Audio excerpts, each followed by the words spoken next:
Good evening, people. This is Phoenix Wright versus Professor Layton versus Phoenix Wright Ace Attorney for the Nintendo 3DS, and this is part 8 of our blind playthrough. We made considerable progress already, and I think we're nearing the end. Slow but sure.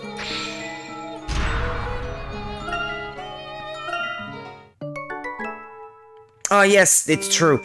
I could not save exactly on the spot yesterday, so I have to reload the save state. There we go, that's where I was.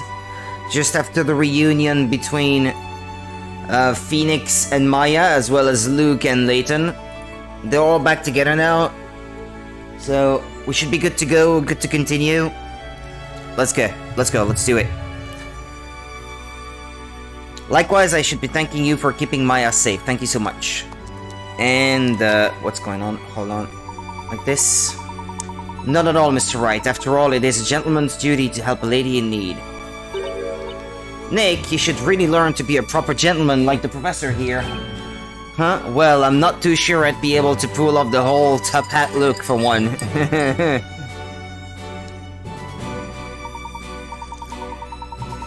Mr. Wright, it is an honor to once again team up with you.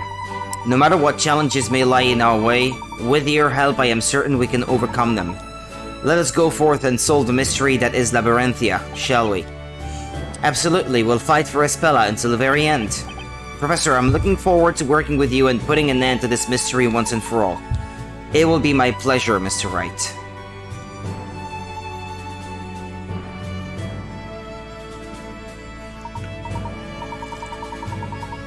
I see. So that is what happens to Miss Kira. Yeah, that's why I think there's more to the witch trials than meets the eye. Aha, so you figured out there was something fishy with that fire pit. The patented... Is it patented or patented? I'm not sure where the tonic accent is on this one.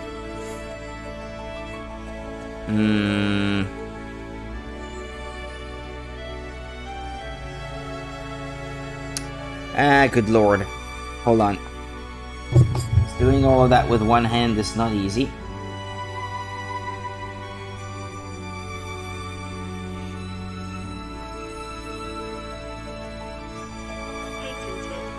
Patented in British. Patented. And patented. Wait, yeah, but the tonic accent is on the first syllable. Okay. Patented. The patented Nick investigation method, dive headfirst into a pit and figure out it's not really a pit after all. Proven and tested. Boy, thanks.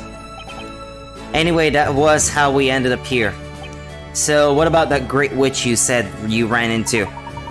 We still do not know much about her. However, it seems she was the one responsible for leading us here. She also told us of a place containing many secrets regarding the storyteller's story, a place she refers to as the beginning. The beginning? You're saying my father's secrets are hidden there? As I suspected, you have never heard of this place, correct? That's right, this is also the first time I've ever seen these ruins. I think everything will be made clear when we get there. Labyrinthia, even the Great Witch. It is as the Great Witch said it would be. It's a bit scary to be honest, huh? I feel as if getting to the bottom of all this and exposing Labyrinthia's secrets will change everything. Knowing my father's secrets, Espella. I think the old me would be absolutely terrified right now. She probably couldn't even go on. But not the new me. But I must stay strong. I must know the truth. I've been so blind to the truth this entire time.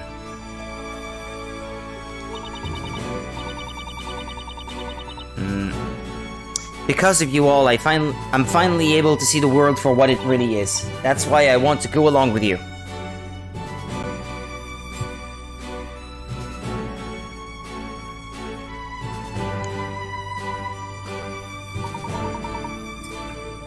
We're all in this together. Woo! Get ready, Espella. This is going to be an adventure you'll never forget. Okay, Maya. I believe that large door on the other side of the room should lead us further inside. We should investigate immediately, right, Professor? Yes, that's right. I must say I have not seen you so excited in quite a while, my boy. Really? That's because it's just itching to get to solving some puzzle with you, Professor. Then we should not delay. Let's investigate that large gate ahead.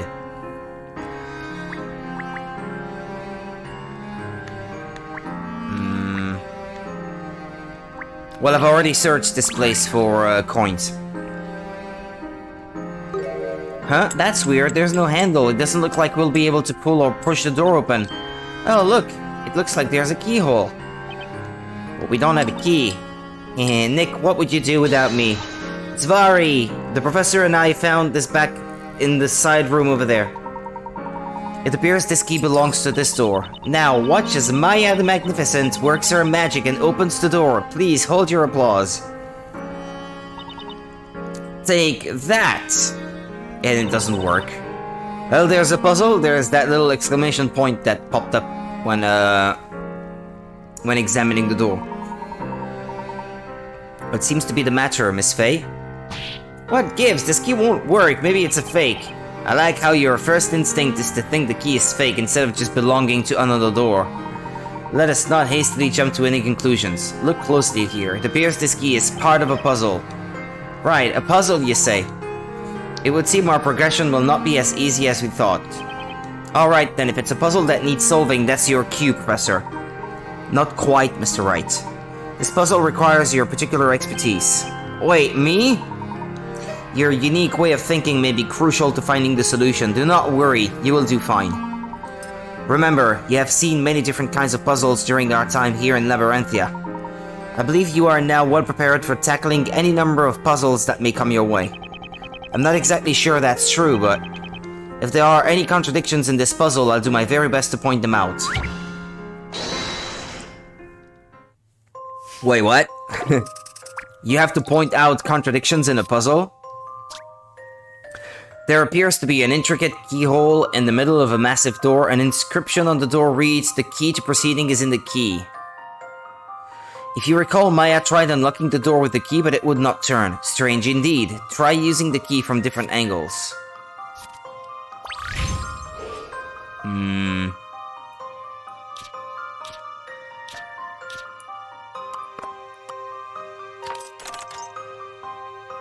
No good, it won't turn.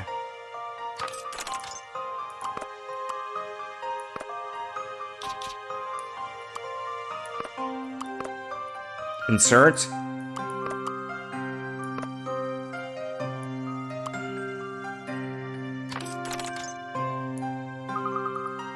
The key just won't turn, it gets stuck halfway through.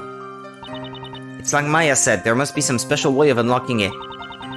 You just need to flip your way of thinking, that's all. It could be that... we just need to flip the key too, but that's what I was trying to do, but it wouldn't let me.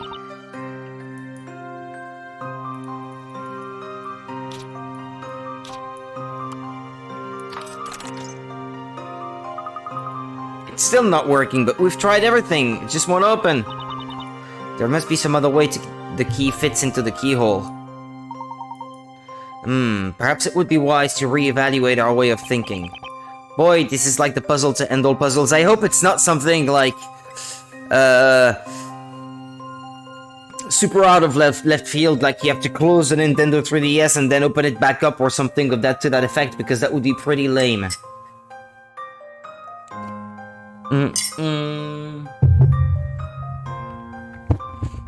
This is like the puzzle to end all puzzles. Come on, Nick, quit your whining. Where's that Ace Attorney spirit?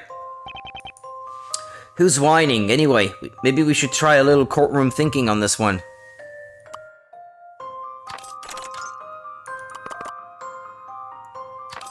No.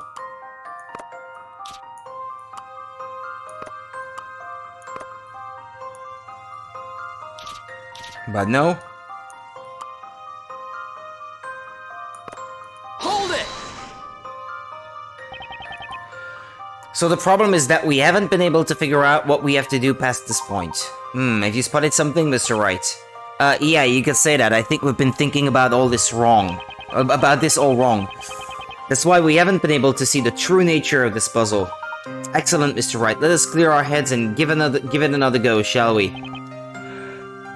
The key to proceeding is in the key. This must have something to do with the true nature of the key itself. Well, take a better look at the key then. The key is in using the key.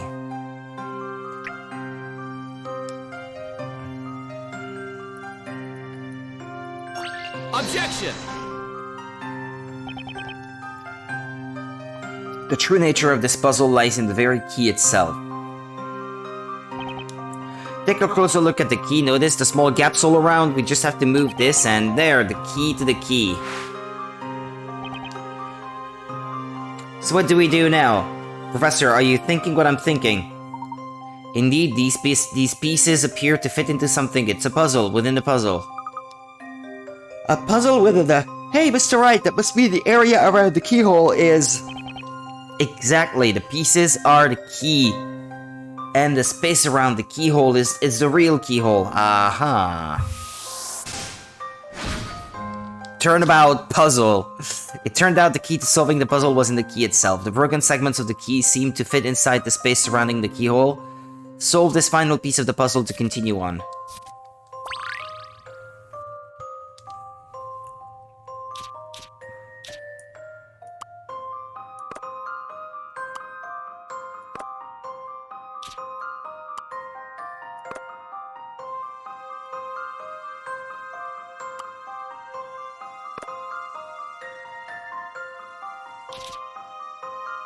No. Not gonna work. Not gonna work. What time is it? Not gonna work, o'clock.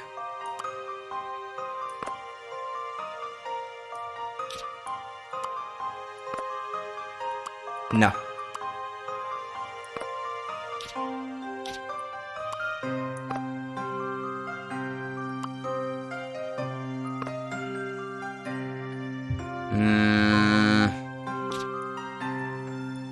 Hold on. I think.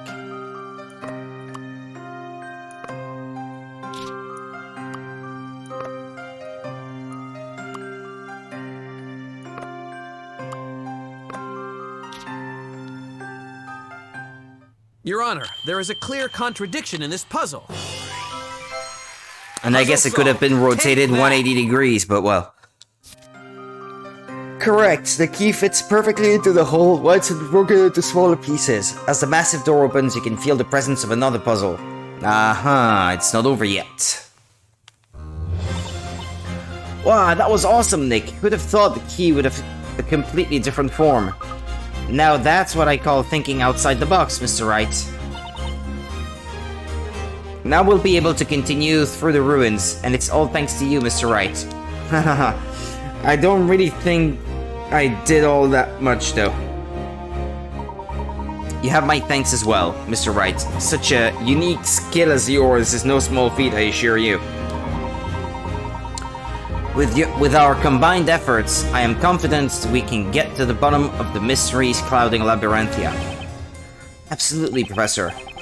You know, it's been a good while since we were last able to team up. Indeed, unfortunately, I've been a little less animate than usual of late. Ha! Statue jokes. But hey, it all worked out in the end, and it's all thanks to the Professor's golden arm. Yeah, but still. The only reason we even got his arm back was because that pawnbroker returned it. We got really lucky, that's for sure. Did you say my arm was returned by a pawnbroker, Mr. Wright? If I may ask, what is the particular story behind that? Don't worry about it, Professor. It's probably best if we just keep on moving. Yes, good idea, Mr. Wright. Let's go, Professor.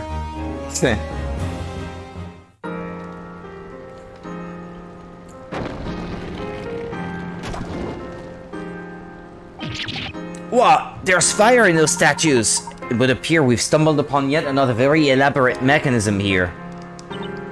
Hey, Lucas Bella, check this out. Those plants are glowing. Maya, that's actually luminous moss. Even though the moss looks like it's glowing in the dark, it's actually reflecting the light from its surroundings. Its unique cells are responsible for the mysterious green color. So it's actually reflecting light. I must say, that was an incredibly detailed explanation, Luke. Of course, I am the Professor's apprentice after all. Luke, check this out. If you poke the moss, it totally makes your finger glow.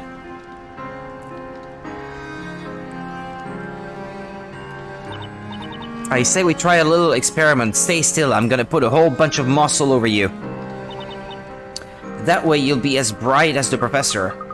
No, that's not funny. Please put down that clump of moss, Maya. Looks like the tension level just took a big drop, huh? I think it is about time we saw some smiling faces, wouldn't you agree, Mr. Wright? Yeah, definitely. Having the whole gang together again is reason enough to smile. Alright. I'd like to do something. Just realized I didn't put my green screen behind me, so it might be causing some glitching in the video.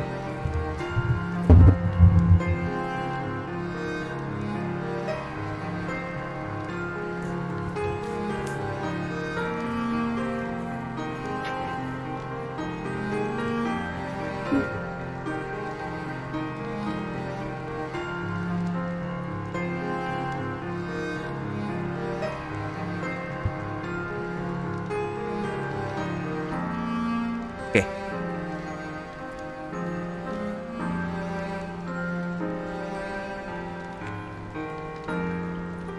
Okie dokie. Mr. Wright, let's give them some space and explore on ahead ourselves for the time being. Let's give them some space. Oh, Luke.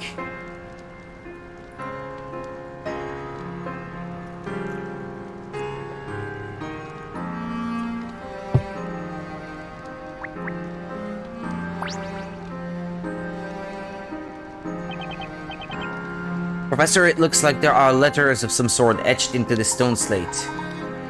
This would appear to be some kind of ancient script.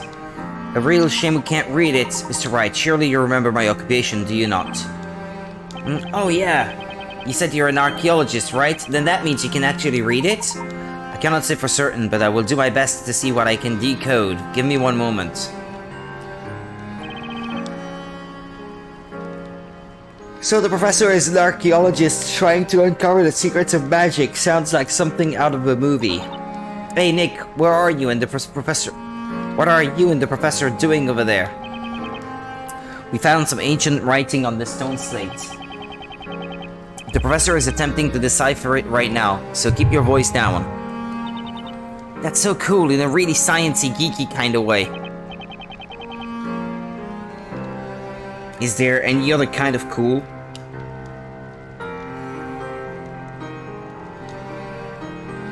What do you have against geeks? Huh?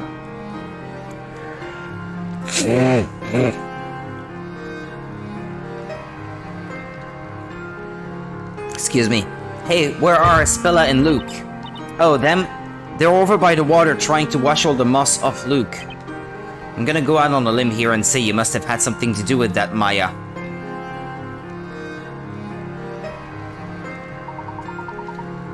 My apologies for the wait. I have managed to decipher the script.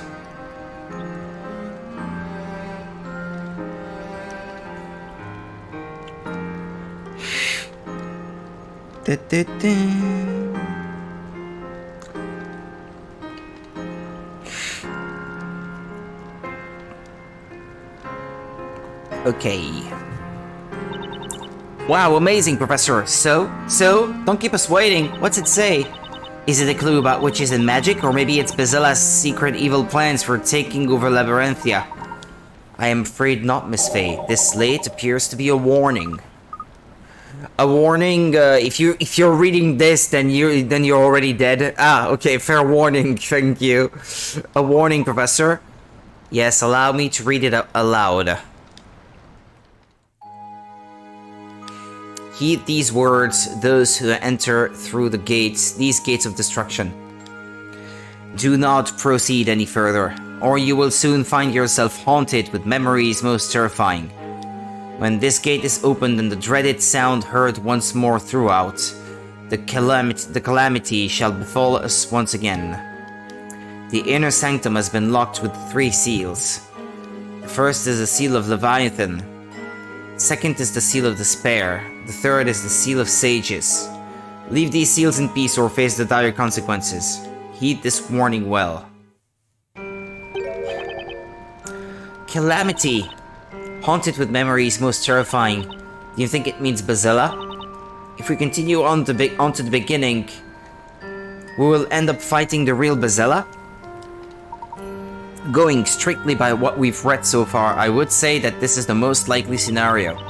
But Bazilla is the one responsible for the appearance of witches and all the other misfortunes we've seen so far.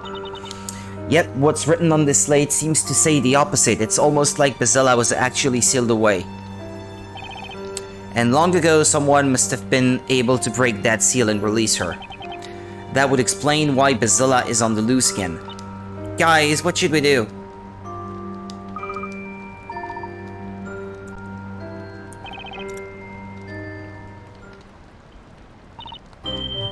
They say we go on. Spella?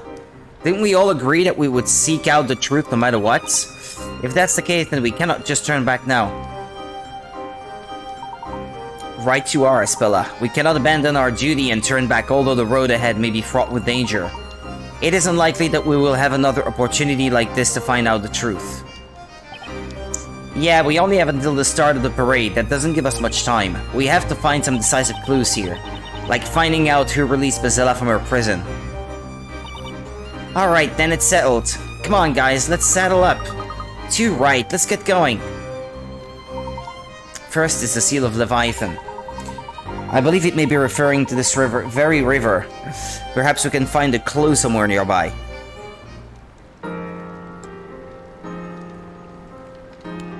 I say... I should probably check to see about the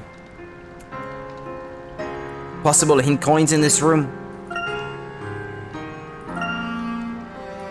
3 out of 3. Oh, I never looked for them in that room. I thought I did.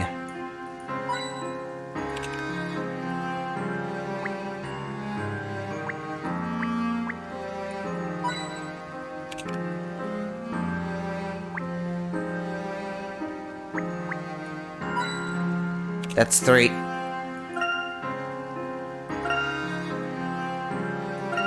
And a hidden puzzle.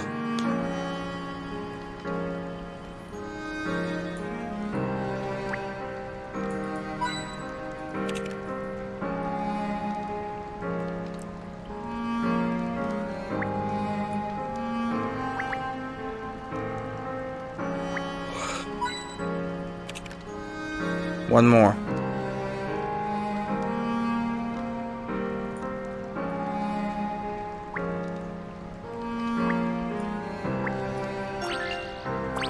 Hidden puzzle? Professor, look, there's a puzzle hidden here.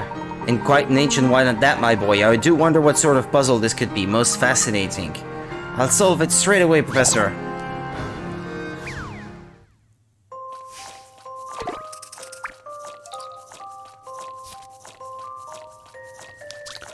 Monster Dash.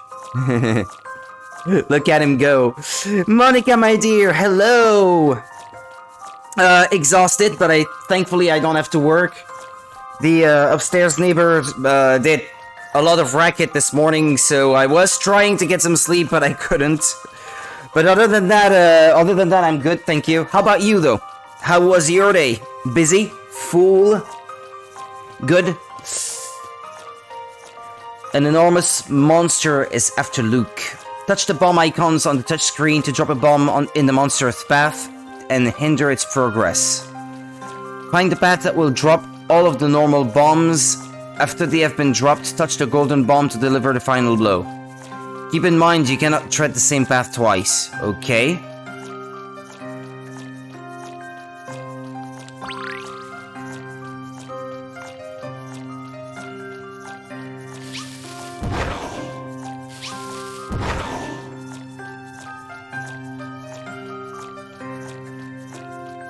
I'm not sure. You had a migraine in the morning and then was almost late to an appointment later in the day, so yeah, not so good. Oh, I'm sorry to hear, Monica. Don't put the volume too loud. I don't want to be the one causing you to get more of a headache than you already do.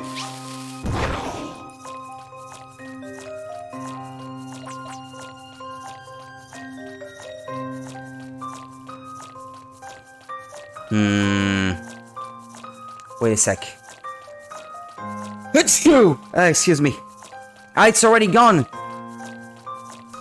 So your day was not so good, but you're feeling better now then? Is it safe to assume?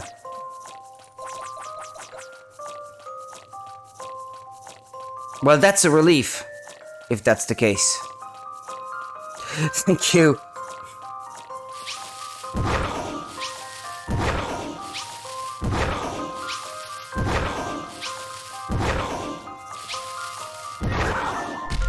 Yay! Got it. See what you think of this. Oh, let me do the next one too. Let me do the next one too. Oops, excuse me. Fantastic, the beginning is the most important part of these types of puzzles. Start off strong and you have nothing to fear. Okay. Good. Dun dun dun. Dun dun dun.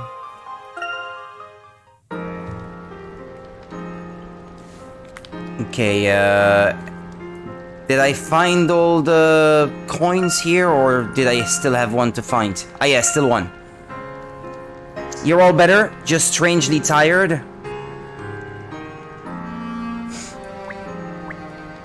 Do you have trouble sleeping these past few days, perhaps? The music reminds me of Catherine. This one? I wonder the music of which part? I don't have memories of music like that.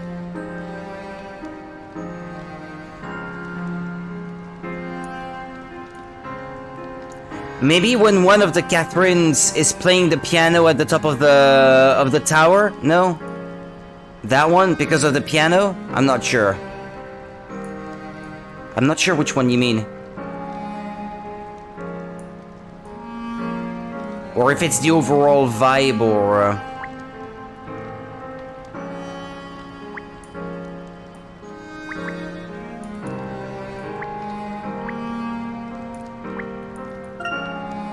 The water is just shooting out of there, huh? Kinda like a river of souls. Spooky. The water is coming out of that cave pretty fast. It's almost like it's coming out of a pipe somewhere. One wrong step and it's into the rushing stream. I wonder where you'd end up. More the beginning of it, but once the cello or violin of what is, or what it is, came in, it stopped. Ah, okay. Water sources like this were often the cradle of ancient civilization.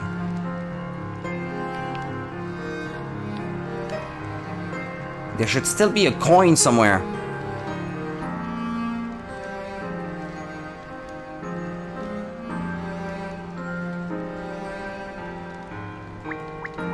Where is it?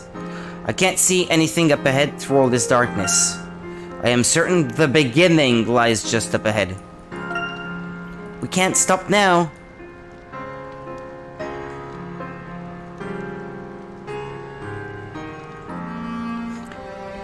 Cello violin is very Layton-ish. Yeah, actually, I do find quite a bit interesting that this game likes to remix classic Phoenix Wright music, but with those instruments that you would associate with well, with Layton music in general, like cello, violin, like you said, accordion as well. I would say all of these are very Layton-ish, and to hear the Phoenix Wright music played with these is quite interesting. It really sells the crossover thing between the two, I guess.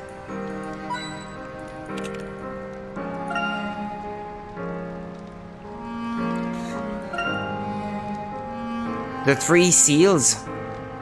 What 3 seals?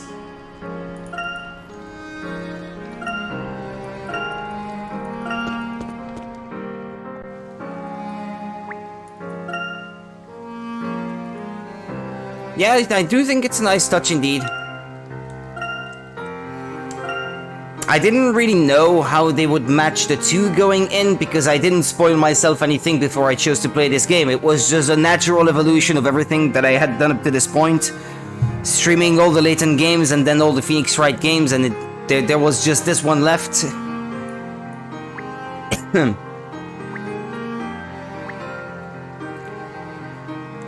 But I'm quite happy with how this crossover turned out.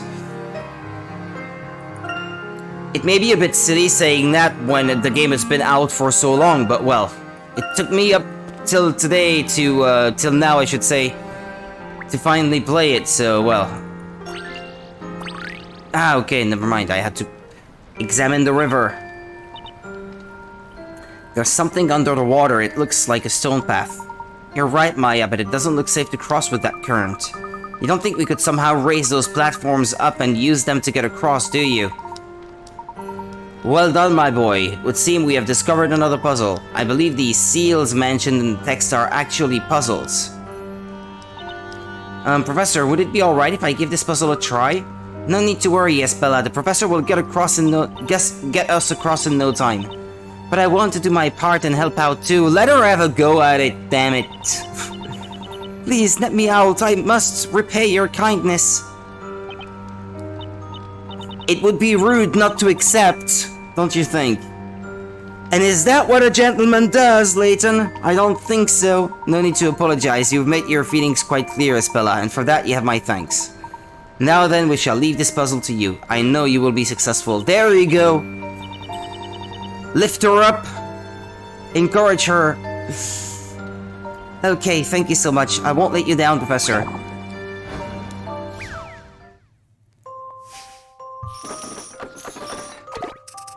Puzzle 59, Seal of Leviathan.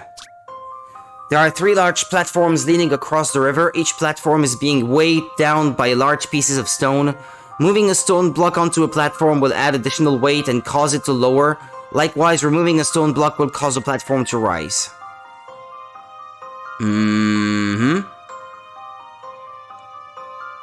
Okay.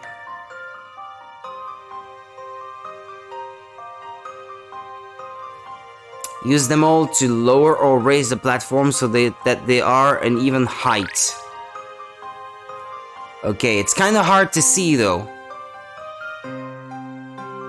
Ah, but no, okay, no, on the touch screen, it's you get a better view, I suppose.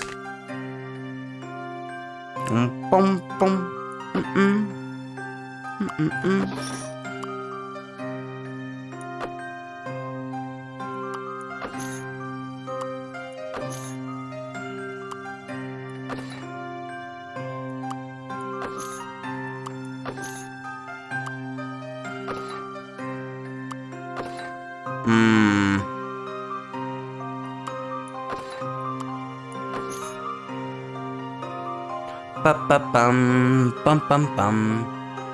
And what if I removed everything? Wouldn't that be okay? No.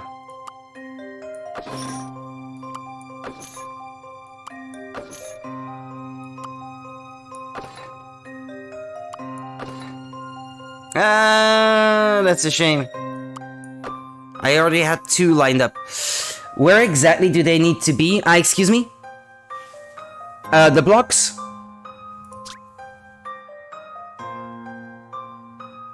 I don't think they all have to be on the platforms. You may be allowed to leave one out, I would assume. As long as they're all... I know you have to use all the stone blocks to lower or raise the platform so that they are an even height. Okay. Never mind, my mistake. You do have to use all of them. Because what were you thinking, Monica, when you said where do they need to be? Did you have another idea? Like an out-of-the-box kind of idea? That maybe I'm not getting at the moment?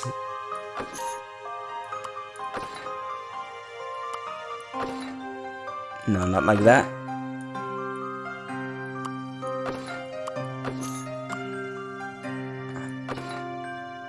The platforms.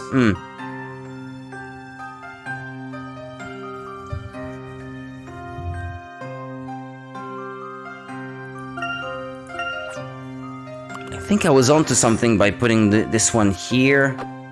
Or where did I put it in the first place? But it seems obvious to me that you can't possibly put the yellow one on the distant right, because otherwise, well, you never have enough with all the remaining blocks just to lower one of the other platforms. So the yellow one has to go either in the middle or on the far left. I think it must be the far left, though.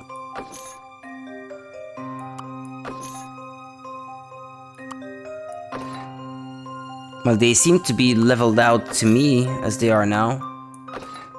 Ah, that's okay. There we go, I got it. It wasn't that hard. I can handle this. I'm so glad I was able to help. Success! That's one seal cleared. Now the real challenge begins. Amazing, Espella, but never mind, usually you have a clear goal as to where they need to be, but I guess since they all have to be on the platforms, they should just be level with each other. Rudy, the Puzzle King. Hey, Panda, how's it going? What I'm trying to be. Amazing, Espella, you raised the platform. I really did it, didn't I? That was quite remarkable, Espella. Extremely well done. I knew you could do it, Espella. The civilization that once existed here must have been quite advanced considering the mechanisms used on these platforms. I cannot help but wonder what became of them. Also, I'm rather slow in writing sometimes since I'm kinda tired. Don't mention it, Monica. I think you're doing a good job, so don't feel guilty of anything.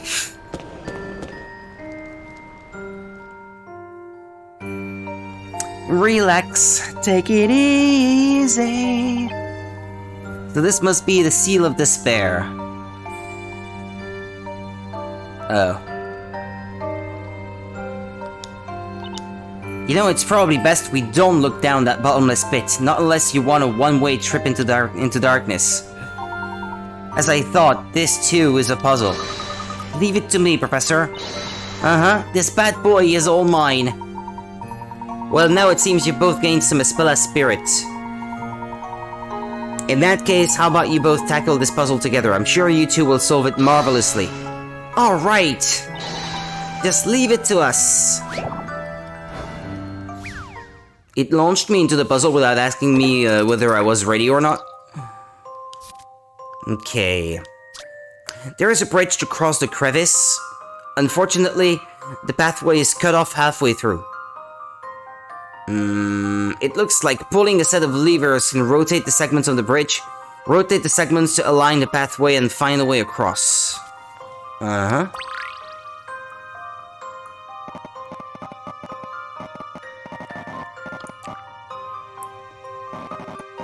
But it's that easy?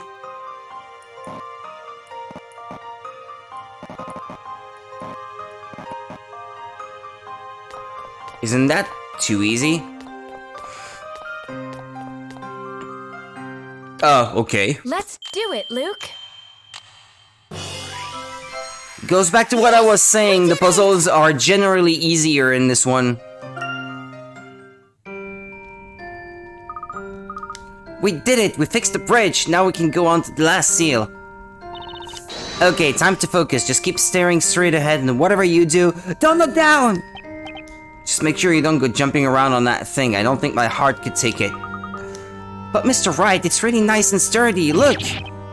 Ah! Cut that out, Luke. Seriously, you're gonna give me a heart attack. Hee they're so full of energy, aren't they, Professor? That they are, Espella. Keeping our spirits up would bode well for our investigation. Come, the last seal is just up ahead. But I wasn't done! Let me look for coins, damn it!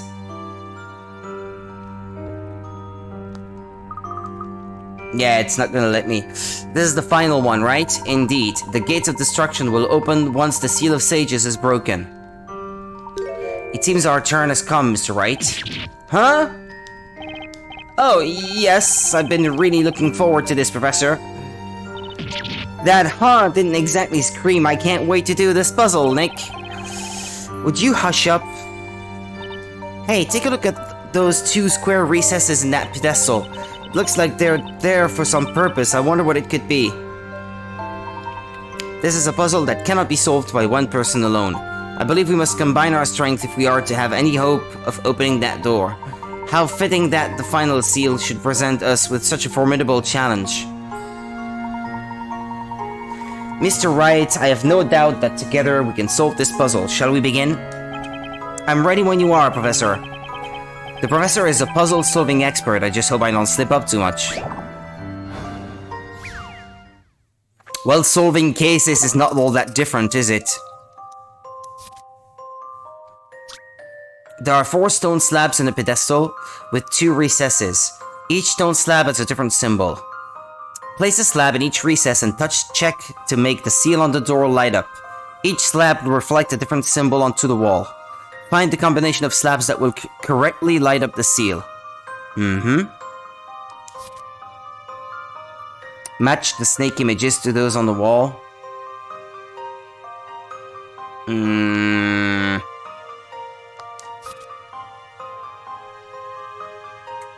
Okay.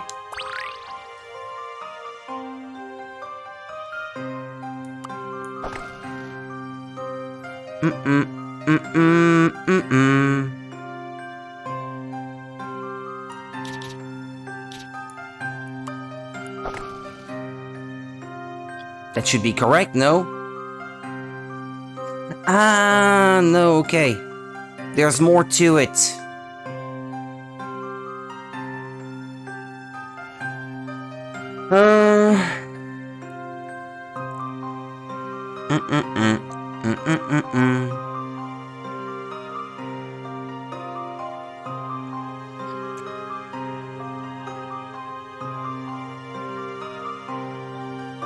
Hey, it's more complicated than I thought. The tails. Okay. Return the slab or suffer the consequences. Is that what you had in mind? Bring me some sweet corn.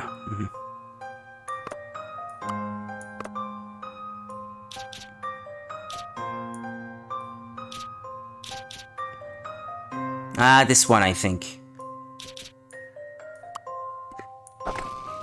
That's it?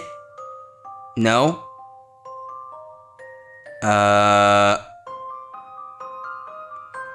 2, 3, but what's wrong? Courage the Cowardly Dog, actually? I don't think I'm familiar with that.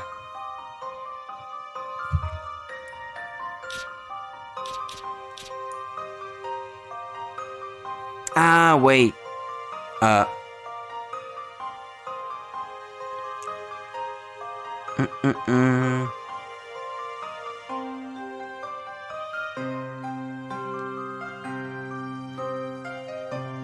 Excuse me.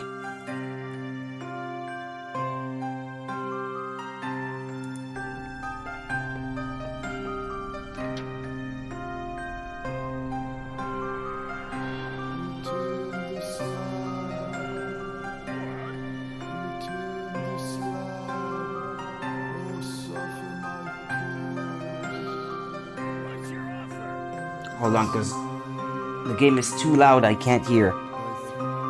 What's that? No! Return the slab. Nice try, Professor. Or suffer my curse. Or suffer my curse, he says. This night you will be visited by 3 plagues, each worse than the last. Return the slab. Nice try, Professor. And what's on the slab? What's the story? Strangely terrifying for a kid's cartoon, but I loved it. Wish I could find it to watch again. I have no idea. I don't think this is something that I ever watched. I don't think. I mean, I know the title, and when I see the dog, I'm like, yeah, I think I've seen this, but I'm not super familiar with it, though.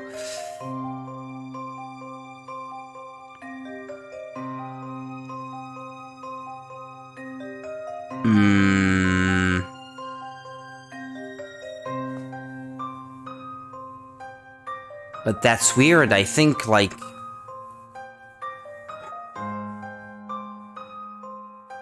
I feel like it should be working, but it doesn't. Oh, I need to check! Ah, okay.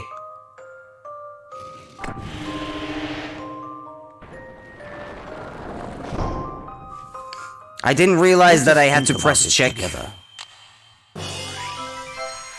Every puzzle has an answer. Oh, that was quite good. There was stereo, like the voice of Phoenix and the voice of Layton coming out of each speaker. Yep. Okay, that's the slab. Some kind of puzzle, a riddle. I'm not sure. There's a phonograph, a grasshopper, some waves, yeah, and the ghost, I guess. Nice. Wonderful. You can finally continue on to the deepest depth of the ruins.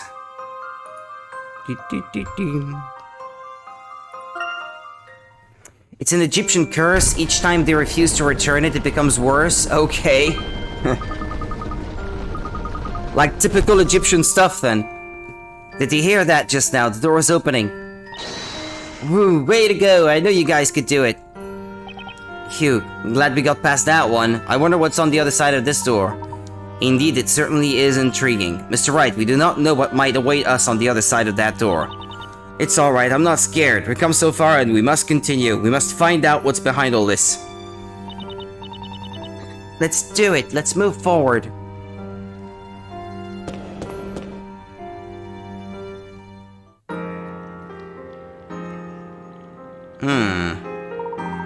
This room. It looks like a shrine of some sort. It certainly is very beautiful. That light is almost unearthly.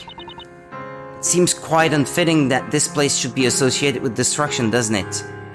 The first is a flood, the next is endless and horrible music, and the last is endless locust swarm. Ah, locusts, yeah. Yeah, each one representing one of the little symbols on the slab, I guess. Endless and horrible music, I wonder what that is. It's Mariah Carey. All I want for Christmas is you. On loop. For hours, days, weeks. Till you want to pierce your own eardrums with a drill. Please, no! No more! No, Maria! No! It's not like the rest of the ruins at all. It's actually really well preserved. I wonder if someone else came here before us. Come on, guys, I think we can relax a bit, especially after that puzzle that almost made Nick pass out. You know, I honestly thought Bazilla would come charging at us the second we opened the door and turn us all into fogs.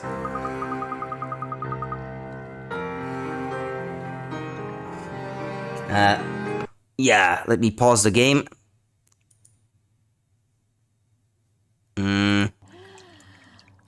King Ramesses' song. What's your offer? Ah, second curse, okay. What's your...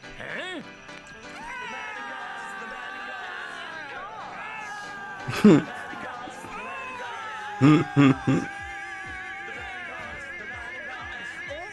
What does it say?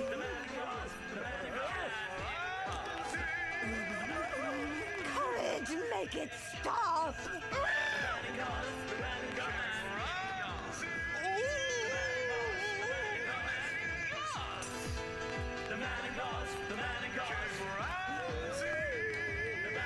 Well, I hear the song goes Ramesses, Ramesses, Ramesses something, but...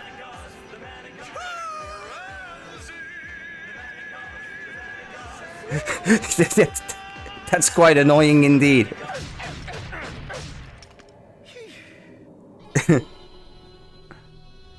If it's a curse, you can't stop the music so easily, though. Can you? But that was quite funny. Thank you. I still think Mariah Carey would be a good choice too, but that was a good one. Maya, you're starting to give me the creeps. So it looks like Bazella is a no-show, huh? I suggest we scour the room for any potential clues.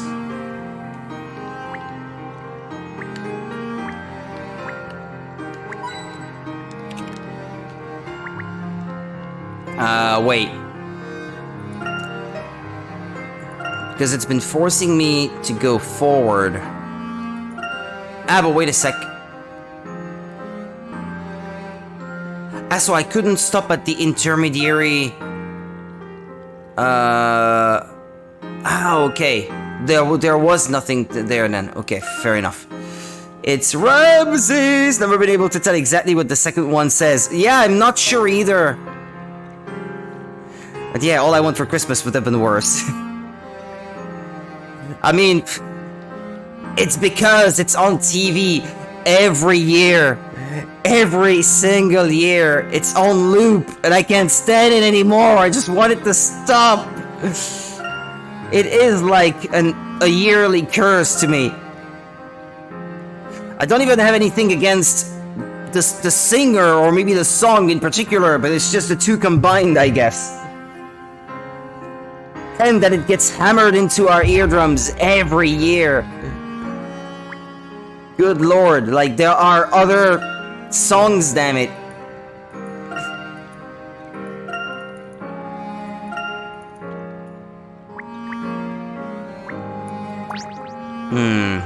Ah, but crap. I was in a group with a girl who would listen to it on repeat while we were doing our assignment. Oh no. It was February! You have my deepest sympathies. That must have been horrible. Torture. Will you shut up? Will you shut up? Just shake the girl. Make it stop! What's up with this pedestal? It looks a bit strange. It looks like something is missing. It would appear as something quite large once stood there, perhaps an object of worship. Something large? Ah, look up there, above the shrine. What's that? It looks like there are marks all over the wall. Whatever was on this pedestal must have been even larger than I originally thought. It seems whatever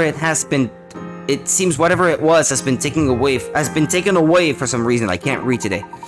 I wonder why. The inscription on this stone plaque could perhaps offer us a clue, although I'm afraid the words in this inscription are somewhat ancient. We asked if we could listen to one other song, and she said if we changed the song, she would go and cut herself. Okay. That's, yeah, a mental disorder or something. But I can understand, yeah, why you would want to go to a teacher and say you were going home. The song reminds me of that, and I just hate it. Yeah. Because of what she said, I do now think that it's actually not that funny. Sorry for laughing about it. I mean, I didn't meant no disrespect, but yeah, it's quite bad. I'm afraid the words in this inscription are somewhat ancient. So you can't read what it said? It would be quite a different story if I were able to take this relic back to London for analysis. As it stands now, however, I may only be able to decipher a portion of it. Really, Professor? What does it say? It seems as if the previous inhabitants of these ruins were responsible for this inscription. While the inscription itself would appear to provide yet another mystery to be solved, allow me to read it aloud.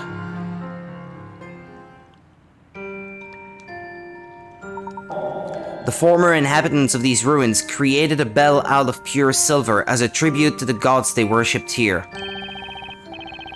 So they made a giant silver bell. That's actually pretty impressive.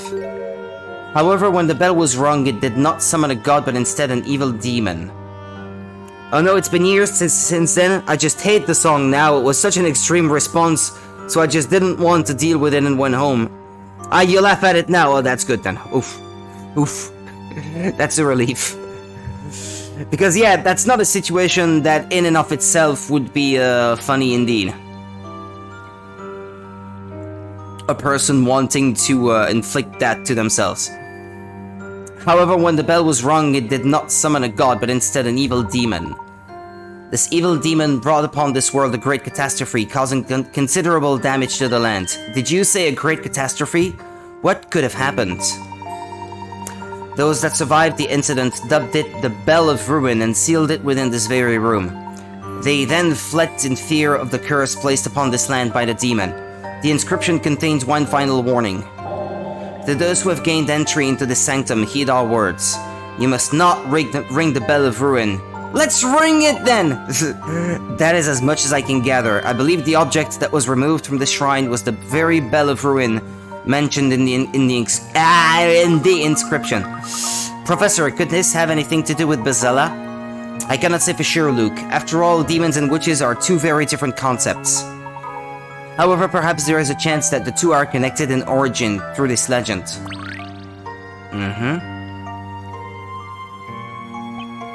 Origin, Professor. Think back to what was written, what followed the Great Catastrophe. You must mean the curse placed upon this land part, right? But they say a bell. Does that have anything to do with the bell tower that appeared in town? I mean, how many bells would there be linked to something really scary like that? You must mean the curse placed upon this land part, right? I imagine that when the bell was rung, it must have summoned something. What sort of curse could that have been? And what was this great catastrophe brought upon by the demon? Wait, could it be... the fire that destroyed the entire town? Remember, the 5th of November. The gunpowder, the treason, and plot. I see no reason why it should ever be forgot. Someone wrote the lyrics of the Ramesses song. Really? You just looked them up? So what does it say then? I thought I heard something like the man he comes. Let me just write it for you. Okay. That must have been quite memorable for someone else too, I guess. Like a cult moment for this. Espella, what's wrong? No, nothing's wrong. Are you sure? You don't have to put on a brave face for us. Tell us if you're not feeling good, okay? Yes, of course. But this still has me wondering what exactly was the catastrophe that happened a long time ago. I can only think of one thing in Labyrinthia that could be called a catastrophe, the legendary fire. The man in gauze! Ah, yeah, okay. Yeah, that makes sense actually, now that I see it written like that. Because it's a mummy, so he's the man in gauze. That's kind of funny. The man in gauze. I can only think of one thing in Labyrinthia that could be called a catastrophe, the legendary fire. The man in gauze, the man in gauze. Both the Bell of Ruin and the Legend of Bezella must be. He's no Santa Claus. No, that he is not, indeed. Espella, are you absolutely sure you're feeling okay? Your face has gone really pale. The legendary fire. I'm actually crying. The legendary fire. Do you remember now, Espella? Who are you? Allow me to remind you of who and what you truly are. And what you did so many years ago. The man in gauze, the man in gauze. What I did?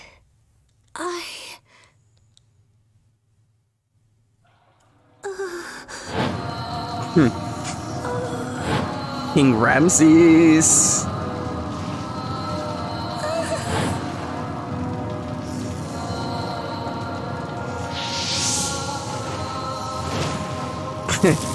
Man, it goes, man, it goes.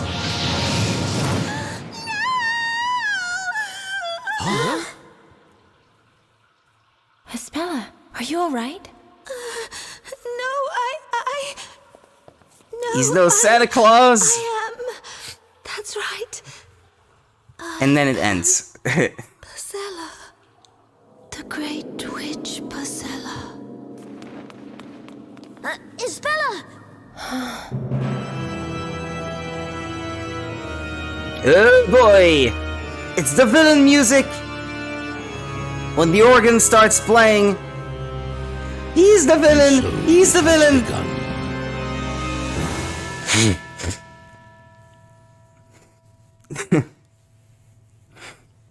Thanks for that, Monica. Okay, what's that? Mysteries. Oh, 2 of them solved. It's most funny that it's supposed to be annoying, yet fans loved it. Well, I mean, they're right. I can't claim to be a fan of the show because I've never really watched it, and yet I love it. So it's basically Kim Ramsey's mixtape. Laughing my ass off. Almost as if she was possessed. She kept murmuring, "I'm the Great Witch Bazella," over and over and over again. She took off running when we tried to calm her down. We tried going after her, but she lost us. We searched everywhere for her, the ruins, the forest, but there was no sign of her. No matter where we looked, we thought she might have returned to town. And if she did, the knights would be sure to catch her and drag her back to that terrifying courtroom. Needless to say, we went back to town straight away to search for her. And then, without warning, Labyrinthia was hit by a heavy rainstorm. There was an ominous silence over the entire town square. The only thing I could hear was the rain. We didn't know it at the time, but that rain, it was a sign of the terrible things that were to come. To be continued? Oh, okay. Well, that chapter was actually a bit shorter than the others. And if there's only one mystery left to solve, I think we may be reaching the finale, I guess, soon. Ah, I missed one puzzle. Okay.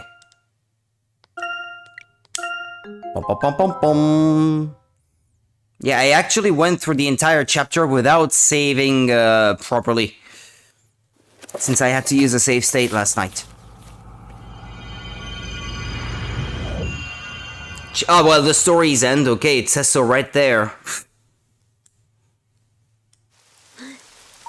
Ah, animated cutscene. Where's Isabella? Where could she be? There's no sign of her at all. This is very strange. I've a feeling we're the only ones around. Huh?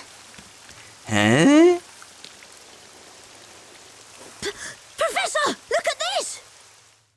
I just realized though, just it saying the story's end It's a new story.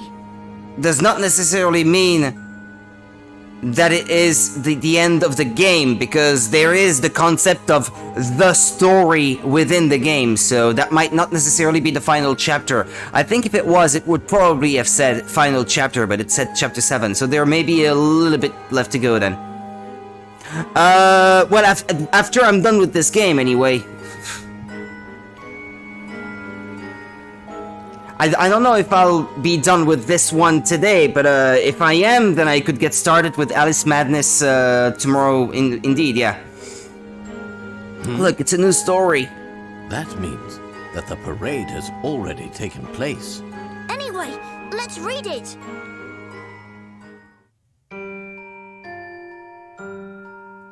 Ah, yeah, they missed the parade then. The final story. At the appointed place of ending, as twilight fades to darkness, the weaver of the story will meet the Great Witch for the first and final time. Oh, hi Morgan! Ah, you have a gothic Alice dress. Oh, sounds fancy. How's it going, Morgan, by the way? How are you? The concluding scene will glow in the flames of great magic as the teller of the story is silenced forever. This evening, at the final witch trial, the legendary Great Witch will be consumed by her own flames. The town, finally freed from the shackles of the story and witchcraft, will bathe in the morning light of the new dawning day. I'm done with work for the week, so that's a relief, but I'm still quite tired though. The upstairs neighbors were making a ton of noise this morning, so I simply couldn't sleep after I came home from work. Unfortunately. The new town will be aglow with freedom from the past and fresh hope for the future.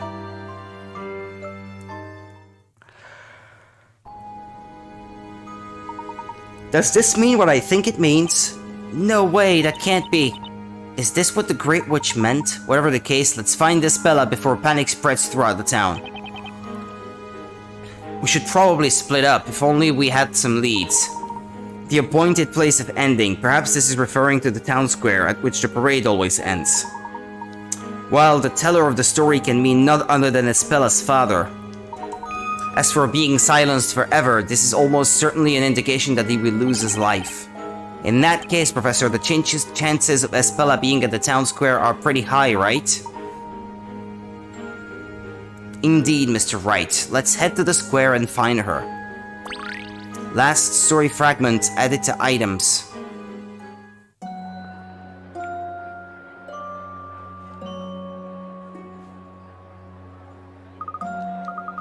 It looks like everyone in the town is here. It would appear that they all wish to see the final story with their own eyes. Professor, about this final story, why would the Great Witch Bezella show up tonight of all nights? I have been wondering the same thing. She has never once shown herself before now. Perhaps the power of the story is such that even the actions of the Great Witch are subject to its control. And one more thing, why in the world would the storyteller write his own death into the story? Indeed, there appear to be quite a few mysteries contained within this final story. Although I suggest we don't dwell on them for the time being. I agree, first things first, let's find this Bella. Was I done looking for coins and the like? I think I may have missed some.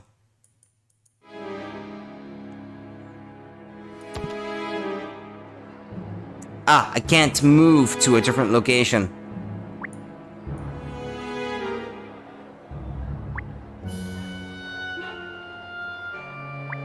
Okay, I think I have to talk to them. I'll get a drink. I'll be right back. Don't go away, please. Or if you want a pee break or something, well, now's the time, I guess. I'll be right back.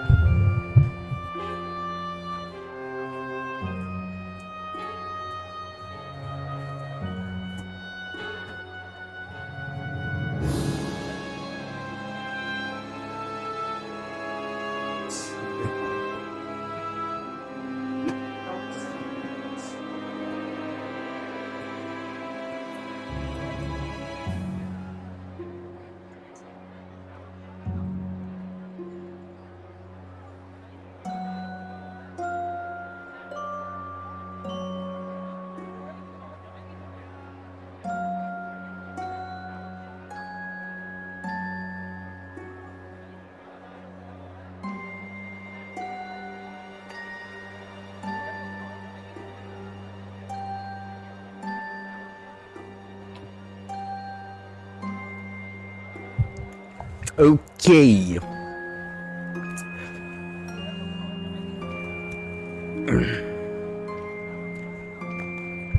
The man in gauze. The man in gauze. You know what? Off stream, I'll look up. I'm curious to see what the lyrics are in the French dub of the animated show. I wonder what they picked for the rhymes.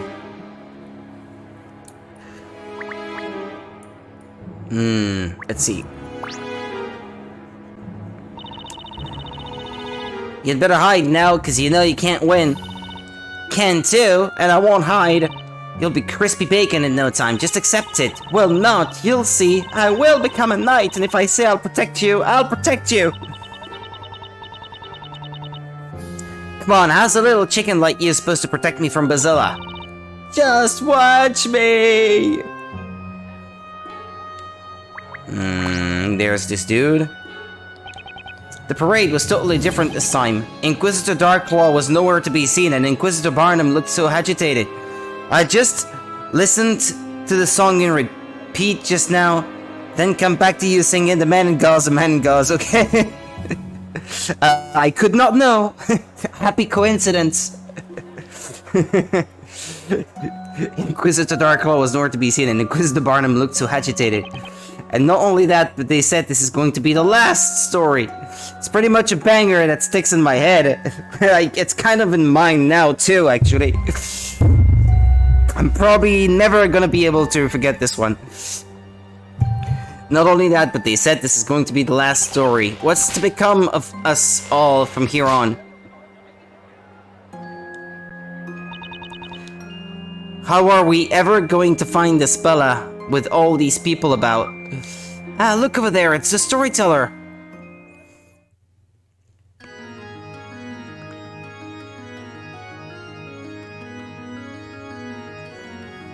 And now, the time is upon us.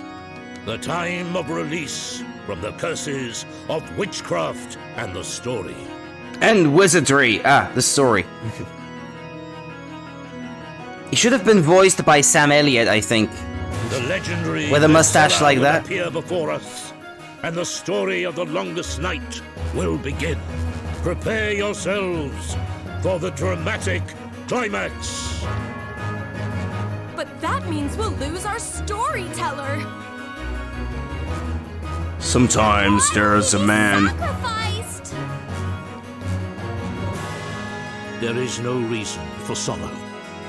My stories are no more than a peek at the caprice and irony of unfolding fate.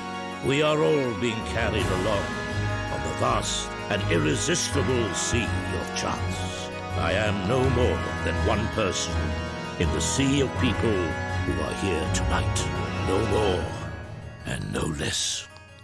No more and no less. Storyteller! Storyteller! Don't stop writing our story! Oh, so tragic.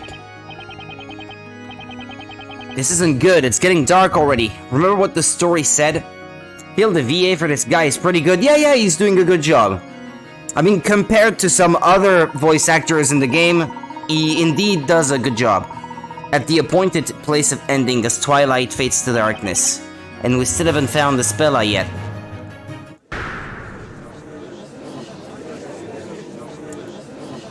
Hey, look at that. Someone's at the top of the tower. What? At the top of the tower? Look, Nick. Someone's definitely up there. Uh-oh. Kira and Grey Earl. The great witch Bazella has finally appeared. The time has arrived. This story will come to an end. That must be her. Can it really be? The Great Witch Bazella!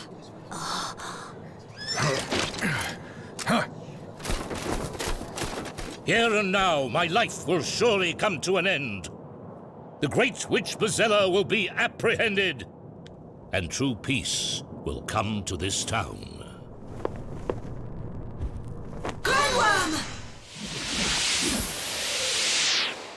What?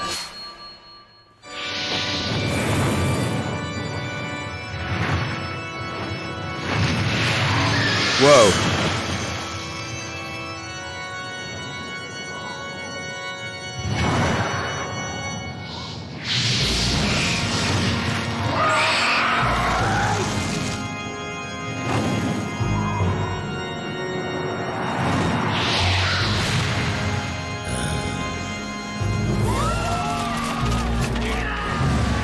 Gonna set the town on fire?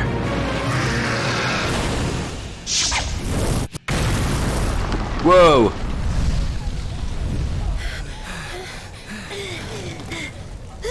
No, Luke!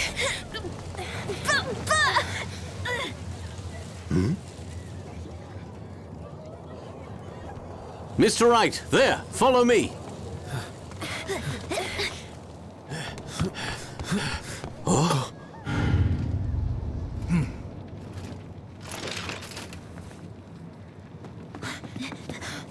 Oh, I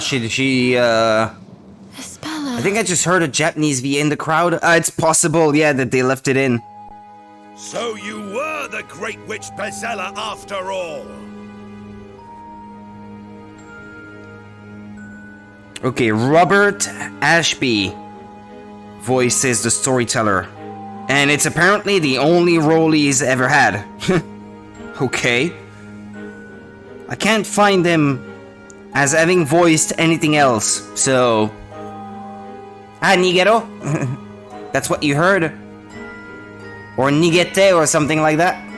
Run away? So you were the Great Witch Bezella after all. A terrifying witch who would even attack her own father! Get up! Get up and stand before us, Great Witch Bezella!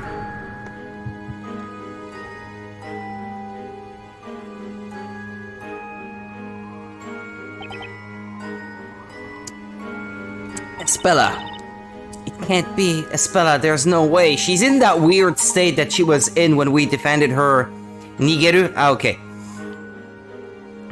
Yeah, she appears to be in that weird state that she was in when we were defending her in court back in London. Espella, are you alright? Espella.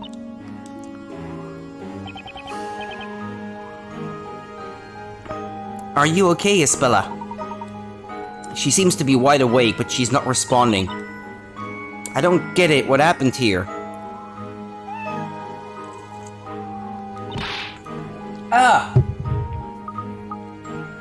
Hey, it's Eve! Eve, were you with Espella? Can you tell me what happened here? What did she say, Luke? Nothing. She didn't tell me a thing. Will you people keep your distance? I can't have you getting close to the Great Witch Bezella. Until the commencement of the final trial, this girl is to be handed over to the Knights of the Inquisition. Take her away! Sir! Hey, don't you dare lay a finger on her! Surely you must have seen her just now. Tell me, did she or did she not just summon a great big fire dragon? Lifeless eyes pretty much means that she isn't all there, yeah. She's taken some substances. Illegal substances. But you still can't say for sure that Espella is a witch. That's right, someone might have knocked her out and brought her here against her will. That's ridiculous. We vigilantes were the first ones at this tower. And when we arrived, this girl was the only person present. Any one of us would swear to it on their honor as a knight. Things are not always as they might appear. You have yet to investigate the scene of the incident, have you not?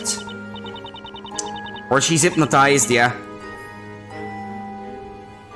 There's no need, it's obvious beyond the shadow of a doubt what has oh, good lord, excuse me. What has transpired here. Oi, gotta move on. Take that girl away before she regains consciousness. But sir, there seems to be some kind of commotion downstairs. What? You take your hands off that young girl, I'm family. Hey, you, cease. You lot just keep your grubby meat hooks off my little Espella. Ah, boss. Maya, Phoenix.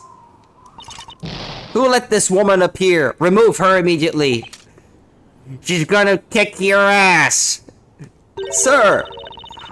Don't you lay a hand on me! Take that, yeah! She's a badass. She's a no-nonsense woman. What is that white powder? What do you think it is? That's my very finest white flour. Be thankful of that, you whippersnapper. Why, you impudent bread-brained baker. Kinda wish she had her that, what is it? Baking roll? Or, baking roller? Or however you call that?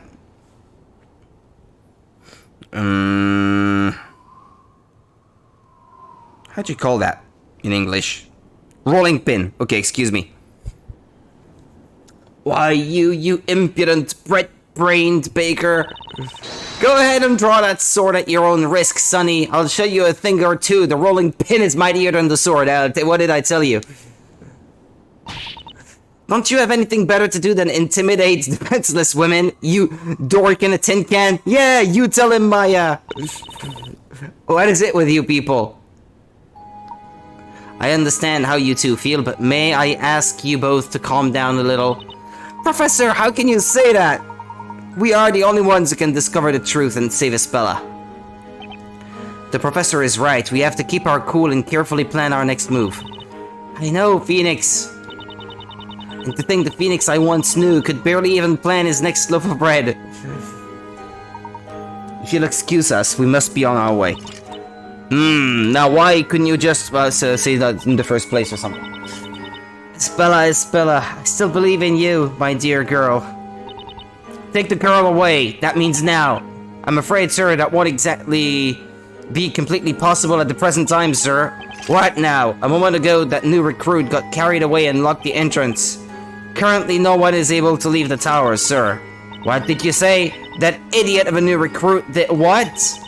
We've been ordered to take this girl to the interrogation room as soon as possible. The trial of the Great Witch is tonight. The appropriate arrangements are already underway in the square. We don't have time for this. Sorry, sir. I'll go and hang that new recruit up by his heels. We're leaving now, and that's that. Bring that witch here to me. Looks like they took Espella away with them. That made my blood boil, having to just stand here and watch her get dragged away like that. We must bide our time, Luke. Don't worry, the time for action will come. Although at present, this place is still in complete turmoil. Look, there are vigilantes and knights running all over the place. That oversized rust bucket said the trial will be held tonight, didn't he? Indeed, that would seem to be the case, according to the storyteller's story at least. Honestly though, who knows what will happen this time? Well, that's all the mystery solved though. Excuse me. The Great Witch Bazilla. She used a spell to call forth a fire dragon, which then took the storyteller's life. Could it be that Espella really is the Great Witch Bazilla?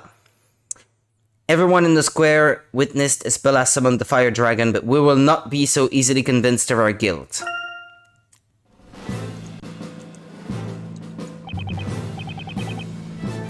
I simply cannot comprehend it. Storyteller, can this really be a suitable ending to the story you have written? As a father, how can you possibly subject your own daughter to a fate such as this? Well, at least he's not completely convinced either, I would say.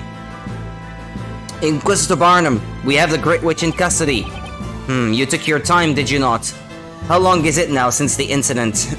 It's not our fault, sir. Yes, sir. Sorry, sir. It took longer than expected on account of those incompetent vigilantes. They've only just handed her over to us. Your excuses do not interest me. You do realize that according to the story, the trial of the Great Witch must convene this evening, do you not? Yes, sir. Arrangements for the setting up of the special outside court had commenced. A special outside court? I wanted to gain as much information as possible before the proceedings begin. There is little time left, so get going. Yes, sir. You heard the Inquisitor, witch. Get moving. Stop. Do not treat the accused like that. Yes, sir. Sorry, sir. But, sir, this girl is accused of... Sir. I know very well what she is accused of. But for the time being, that is precisely what she is. Accused, not guilty. Well, that's rich coming from you. Inquisitor Barnum. This girl is not a witch until she has been pronounced guilty. Treat her with respect. That is an order. Yes, sir. Espella Cantabella, I would like to hear the truth from you. Are you really the Great Witch Bazilla? I'm... Can't you see she's not all there? Go and prepare for questioning. I shall be along shortly. That won't be necessary. Inquisitor Darklaw. What did you just say? I said that will not be necessary. You see, this evening, you will not be the one standing in court. Ah, we'll be facing her. That's a nice change. What is the meaning of this? Who will stand in court? Herself.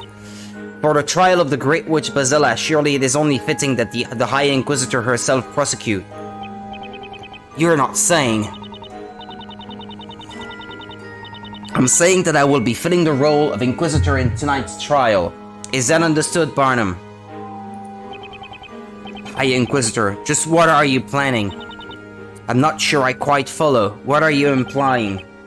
I followed after you and my pursuit led me into a mysterious forest. So she was out there. She is the Great Witch.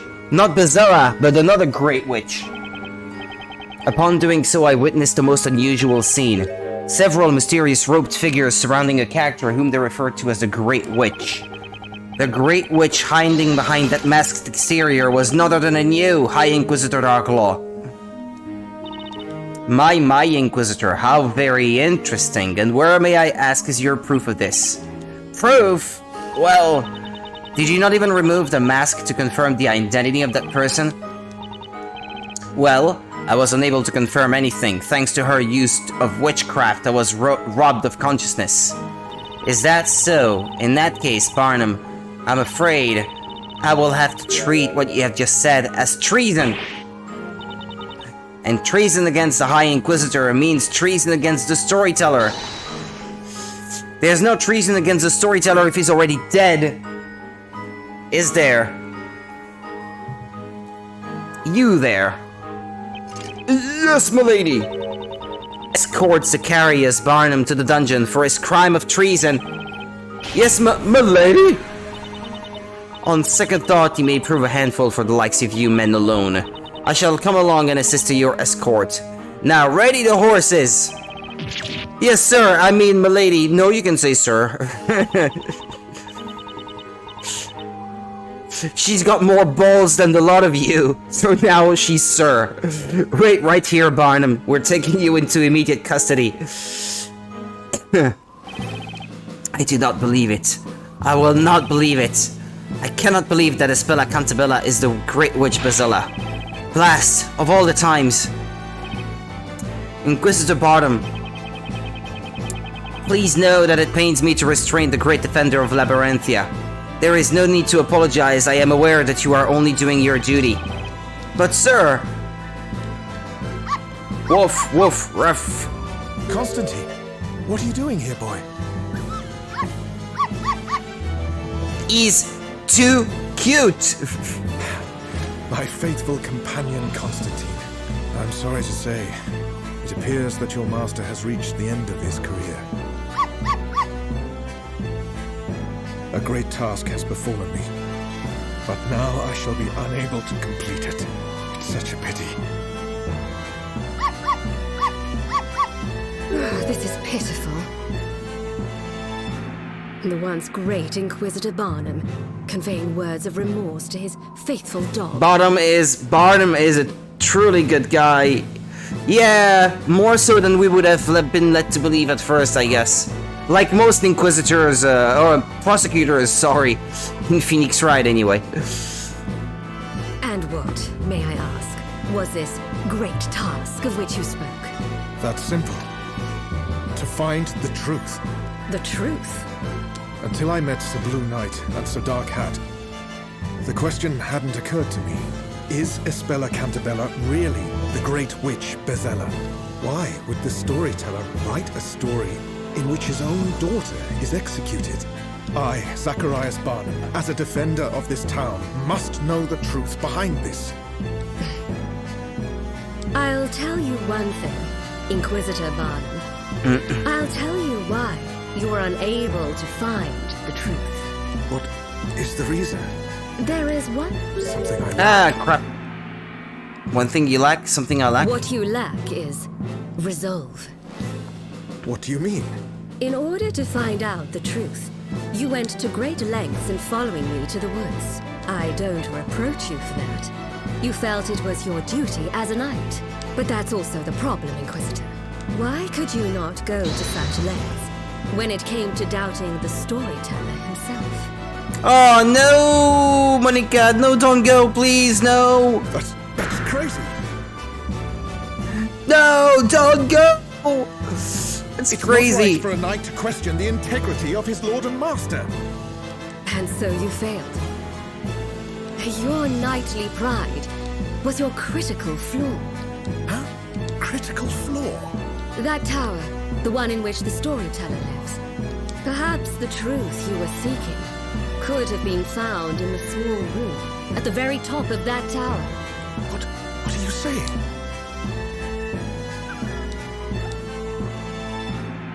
In any case, at this stage of the game, it's too late to do anything.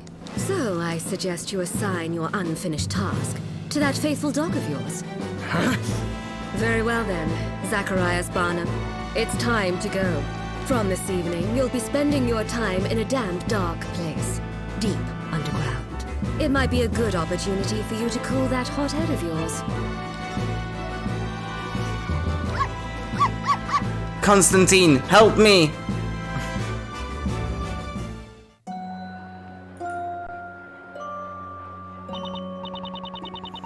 Phew, we finally made it out of that tower.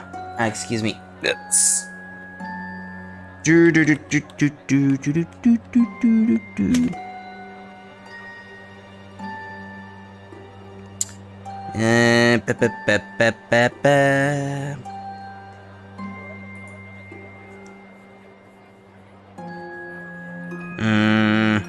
Okay. What's that? Okay.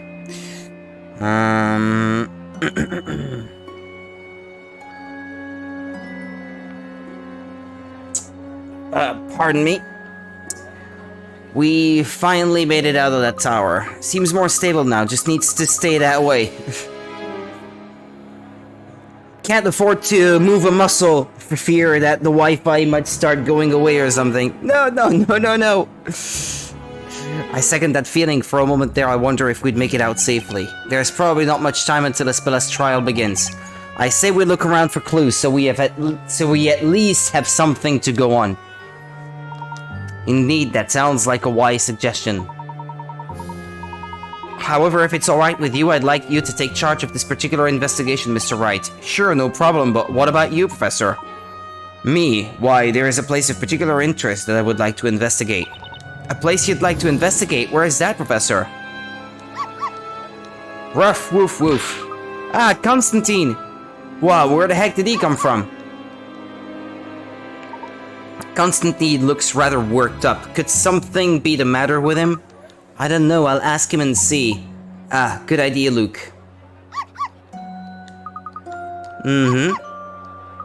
Hey, no, surely not. What is it, my boy? You look like you've just seen a ghost. What did the little guy say? He said his master, Inquisitor Barnum, has been relieved of his duties.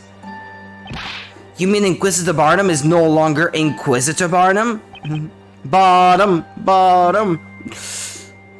The man in gauze, bottom. No, the man in armor, I guess. No, that doesn't have the same ring to it. But why?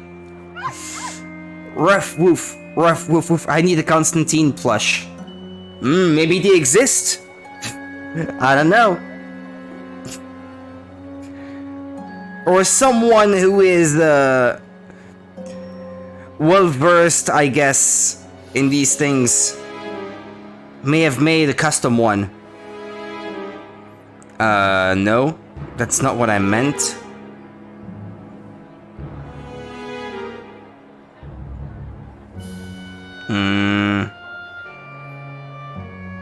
No. But apparently there exists plushies of the dog that is in the Catriel Layton, the Catriel Layton game. Oh, they look quite cute too. They're sold on eBay. Brand Sunrise. Oh. Aya Shirl, the dog in Catriel Layton. They sell plushies of that one. He's not bad either. Ruff woof. Apparently he's been branded traitor for treason against the storyteller. Barnum? A traitor? How very peculiar. This has all happened rather too hastily for my liking. If that's true, then who's going to take this place as a prosecutor in the trial this evening? Well, according to Constantine, that will be High Inquisitor Darklaw herself. High Inquisitor Darklaw. It would appear this incident has taken a further turn for the dramatic. Well, we would be wise to attend to our respective investigations without further delay. Just a moment, Professor. It seems Constantine wants to tell us something else. I'd be very interested to hear anything you wish to add, Constantine. It appears he'd like to show us the way. Show us the way? Show us the way to where? He wants to show us the way to the Storyteller's Tower. The Storyteller's Tower? Why there? According to Constantine, there should be a vital clue up there. A vital clue? Oh ho, this is most fortuitous. Professor, it just so happens that when I said there was a place I wish to investigate, that tower is precisely where I meant. No kidding! For the time being, everyone's attention is focused on the town square. So perhaps it might just be possible to enter that tower while it's not being quite so heavily guarded. It's cute, but I want Constantine! Because it's even cuter, yeah indeed. Or you can cosplay a dog of that breed, I guess. Ask Constantine. I wish I was able to make plushies. I think making one like that might be quite complicated.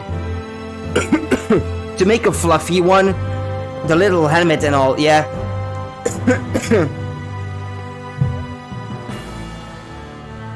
At least I presume that may be the case. You may have just found a chink in their armor, Professor.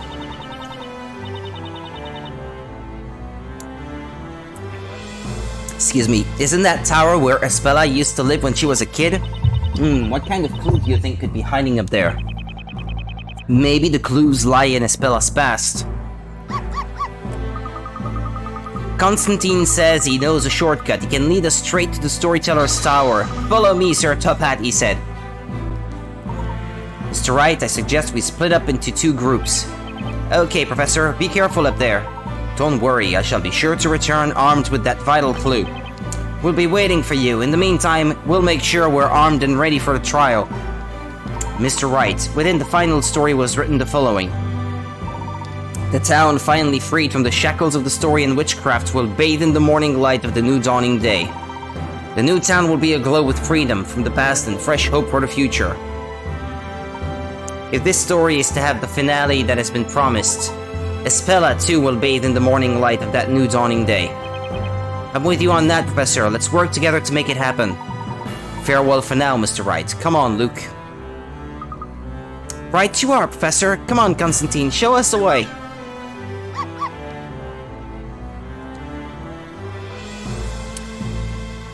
The sound effects, though, are the same that are used in Legend of Zelda, Ocarina of Time and Majora's Mask on N64. They're generic dog barks, I guess. Alright, let's start by investigating the scene of the crime. We've only got a few hours until the trial starts. That doesn't give us much time. Let's go, Maya.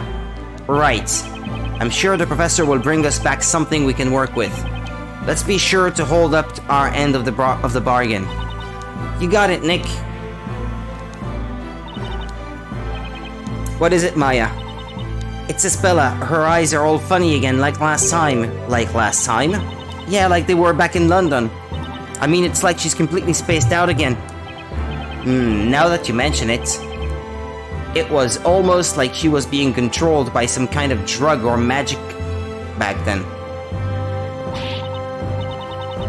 Nuh-uh, no way, this is downright disgusting. We can't let them get away with this. Yeah, we're definitely on the same page there, Maya. Come on, let's get started. You said it. I'm as serious as a heart attack, Nick. Okay. Pop, pop, pop, pop, pop, pop, pop.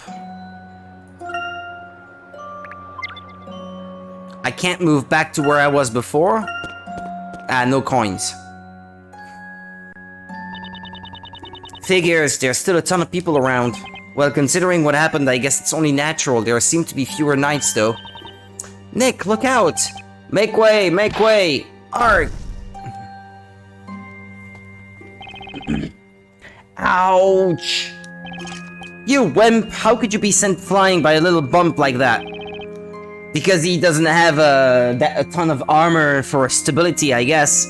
So he knocks me over and I get yelled at. Yeah, that's fair. I gotta say, Nick, I think you just set a new record for the most super dramatic fall ever. Oh, come on, Maya. What do you expect when someone in a metal suit bumps into someone in a cloth suit? What are you two doing here anyway? This area is supposed to be off limits to the likes of you. Well, you see, we're the ones defending Espela Cantabella. Oh ho ho, then you must be the Sir Blue Knight that all the town is talking about. He sure is, bluest knight in all the land. That's right. I'm the Blue Knight. Silly.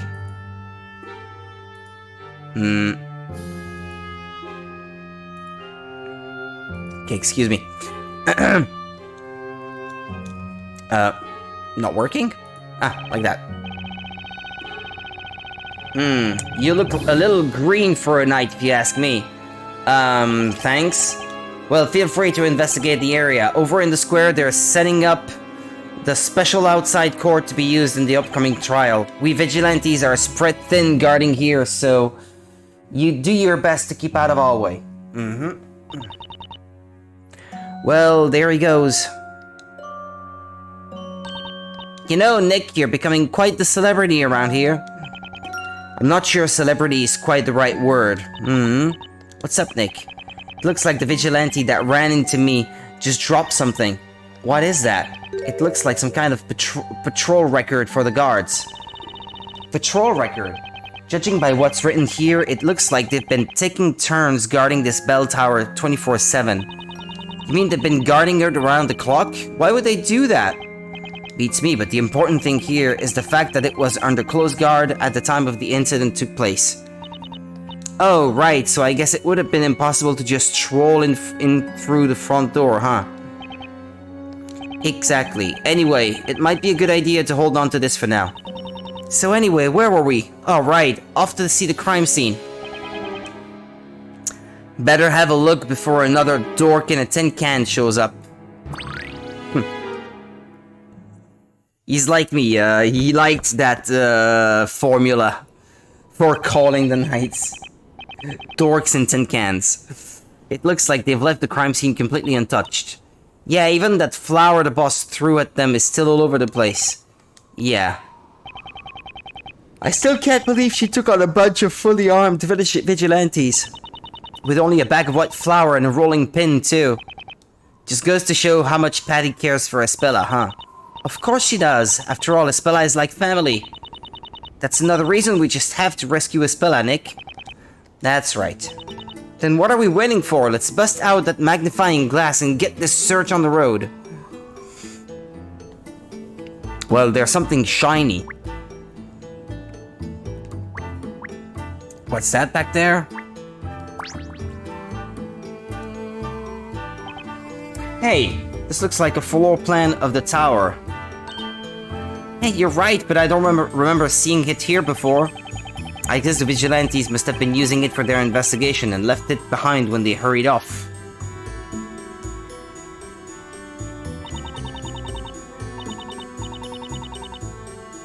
The belfry, crime scene. According to this floor plan, there's a bell on the floor above this one. Well, it is a bell tower. It would be kind of strange if there was no bell. Yeah, but there's no sign of any ladder leading up to the next level. Or even a step ladder. Does that mean the bell can't be rung?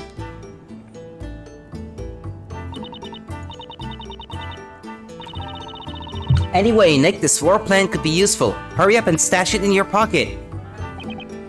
Maya, I hate to think what you have stashed away in that spirit medium's outfit. It's called being decisive, Nick. Come on, we're doing this for Espela, remember? Well, yeah, I hadn't exactly forgotten.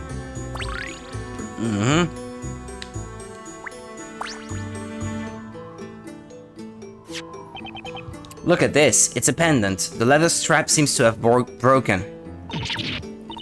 Wait, I know this. It's Ispella's pendant. I knew I'd seen it somewhere before. Anyway, we should pick it up before one of those dorks sees it. Come on, Nick, quickly, just pop it into your pocket. Okay, I'm on it already.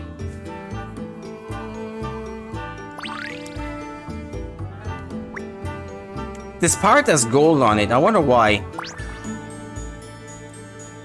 Then what's that?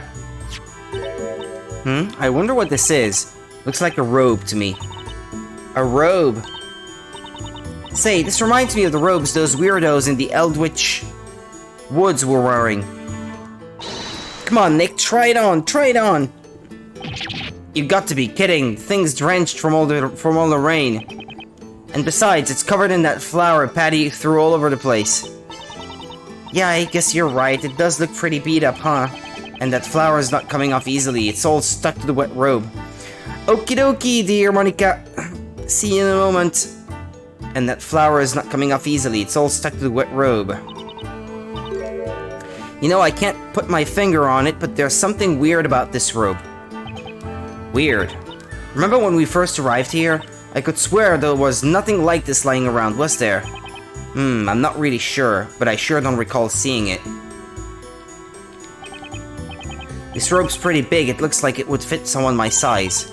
I guess that means it can't be Espella since she's small and aerodynamically built, like yours truly.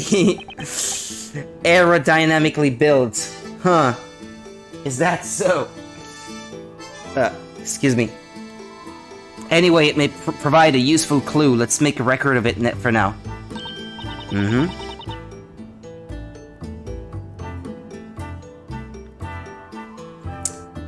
Hey, get that soggy thing away from me. Oh boy. Flower-covered robe added to items.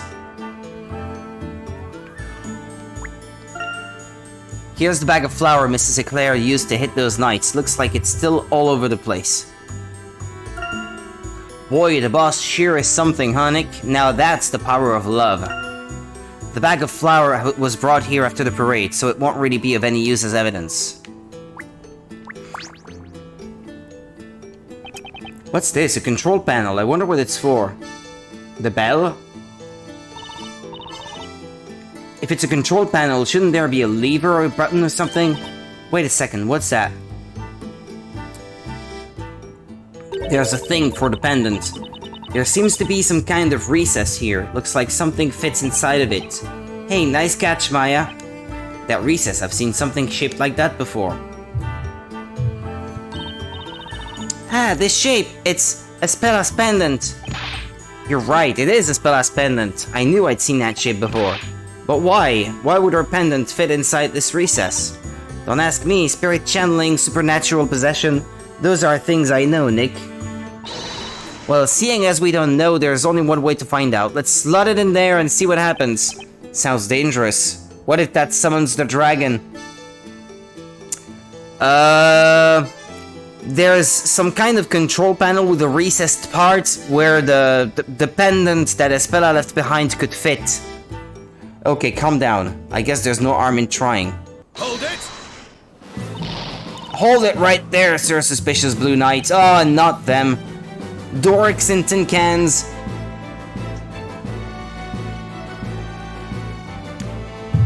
Who, me?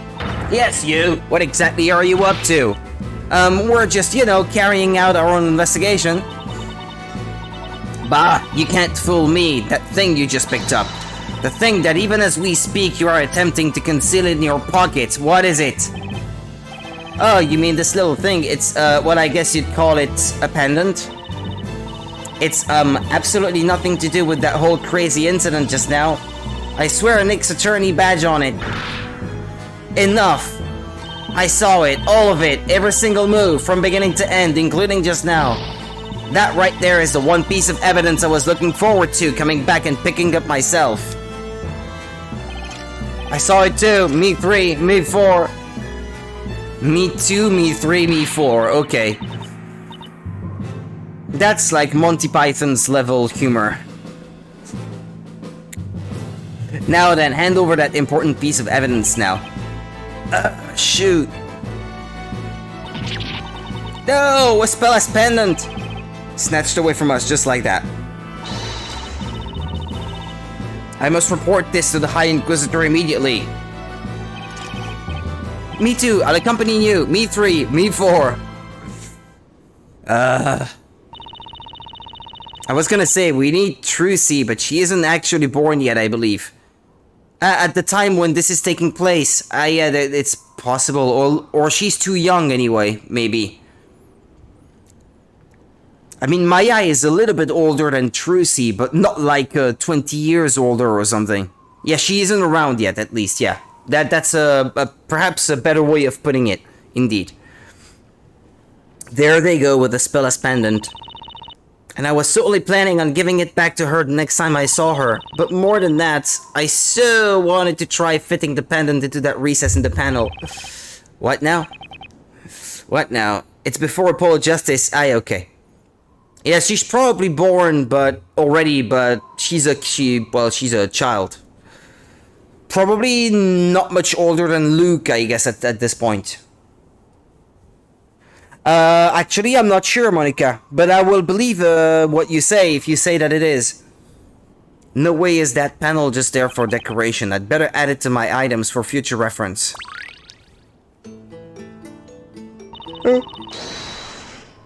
Attention, everyone! The preparations of this evening's special outside courtroom have now been completed. Summon the High Inquisitor. It is time we prepared for the trial. Each and every citizen shall no doubt wish to bear witness to this evening's trial. Overcrowding is to be anticipated. All officers to their stations. Let's help this final court session. Let's help this final court session find a proud place within Labyrinthia's history.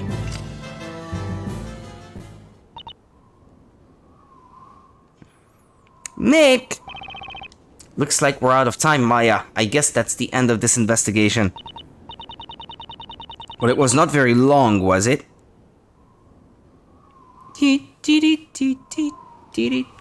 What's that? Excuse me, I am receiving things. It's my bro. You think we'll be alright? We didn't really have time to finish. We did what we could in the time we had. Let's go. I have a feeling Espella is going to be moved to the defendant's waiting room soon. You know, Nick... What? I've been thinking. It's no accident that you and I found ourselves in Labyrinthia. Maya. The reason we're here is for the trial tonight. I know what you mean, I think so too, and I'm sure Professor Layton and Luke feel the same way. I just know they'll bring back a clue or two to save Espella. Yay, you're right. That means we've got to give this trial everything we've got, Maya. Okay, Nick, let's do this thing. You bet we'll do what we do best. We'll fight to the very end for Espella. To be continued. Yeah, I thought so. Well, that's another chapter down. But it was not the final one. We have a whole trial to get through, so I don't think we'll be done today. It's probably gonna be long. And then there may still be an epilogue after that, so there's probably gonna be quite a bit still to play through tomorrow. I mean, I'm not stopping now, by the way, but I may have sounded like that's what I meant, but it wasn't. Professor, what is it, my boy? What do you think about what happened tonight? On the surface, it certainly did appear that the storyteller's assailant could be none other than Espella. But surely not. However, if it did seem that way, that does not necessarily make it the truth. Yeah, most people believe it's before Apollo Justice. Yeah, it's not like all the adventures of Layton and Phoenix Wright on both sides have been released in absolute, like, well-defined chronological order either, so... However, even if it did seem that way, that does not necessarily make it the truth. Because, like, the second trilogy of Layton games takes place before the first one, I think. If I'm not mistaken. Because I think at the end of the last one that I played, it transitioned into the story, the beginning of the story of the very first game, so It's like the second trilogy is a prequel trilogy, kind of like Star Wars. And if it transpires that Espella is in fact innocent, then there must be some form of contradiction or proof to support as much.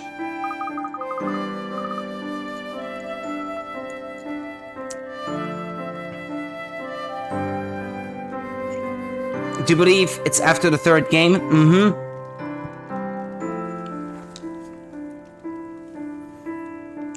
Yes, you're right. I'll bet Mr. Wright won't miss even the slightest shred of evidence. Mr. Wright and Maya are investigating the scene of the crime as we speak. We, meanwhile, must search for something to prove Espella's innocence. In doing so, the truth should become evident as a matter of course. I see. In the time that I've spent with Espella, I've never once doubted her character. There's just no way she could do anything as terrible as what happened in that square. I believe in her, Professor.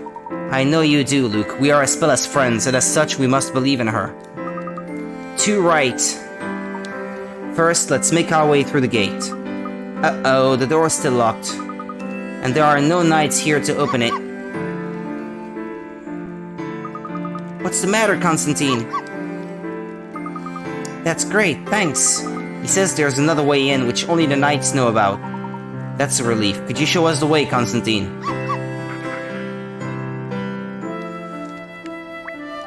Ah. She's there for any puzzles you may have missed along the way. Good evening, Mr. Layton. It's been a while since we last met. Yes, indeed, Miss Mystera, but I must say I'm surprised to be meeting you at a place like this. After seeing the Storyteller's Parade earlier, shouldn't it have been the other way around? Phoenix and Maya finding clues to her innocence, and Layton and Luke figuring out the mystery? Well, I guess they had to stay where they were because of the trial beginning. I guess they will be investigating while the trial is already underway, I suppose. I mean, that's how I see it. After seeing the Storyteller's Parade earlier, I've been unable to simply sit still in the library. But at the same time, wandering around aimlessly doesn't solve anything either. Then again, meeting you like this, Professor, has given some meaning to my wandering. If you'd like to try your hand at any unsolved puzzles or puzzles that you didn't manage to encounter, I will happily show you them now. She's the librarian! How about trying a puzzle or two? Solving puzzles can help relieve stress, especially in difficult times such as these.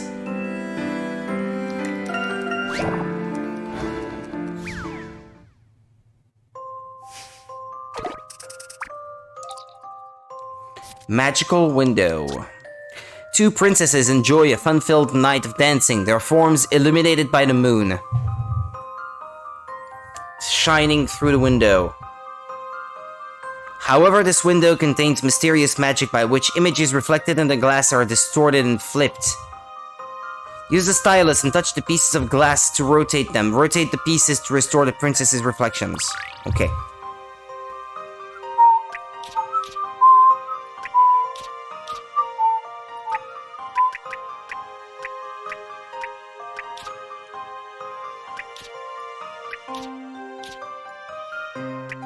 Bum, ba-bum.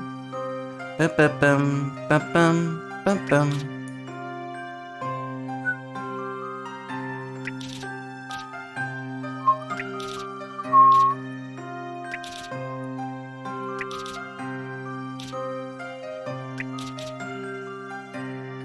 Well, isn't that it? No, not quite.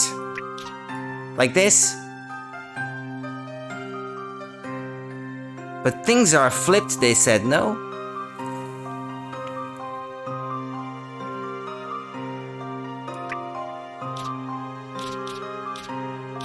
Okay.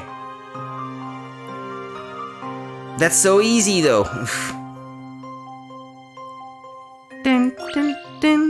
Don't worry. Leave this one to me. Okay, there we go. Easy enough. Let me do the next one too. Wonderful. The magical window looks as stunning as the princess's lovely ball gowns. That was splendid. Anytime you wish to try your hand at some puzzles, be sure to come and see me. Okay, I should save, by the way.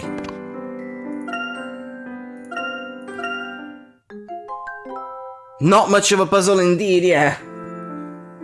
Like much of the rest of the game, sadly.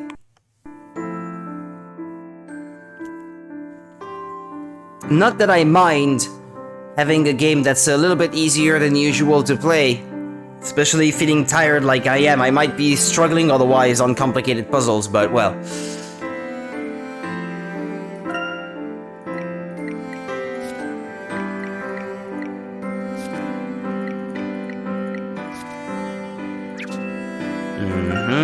New items.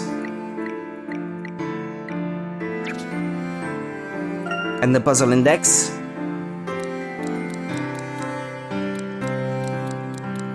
Okay, let's see if I have them all.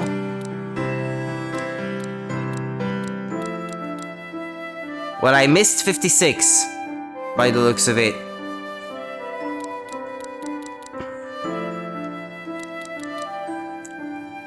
Fix. What's that?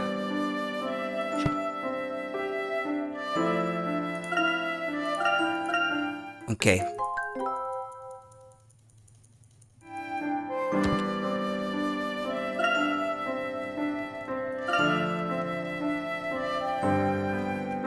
I'm not allowed to roam freely because I feel like I missed some coins at some point. Who would have thought the storyteller would come to such an end? I'm still finding it hard to believe even now. I mean, what's to become of us?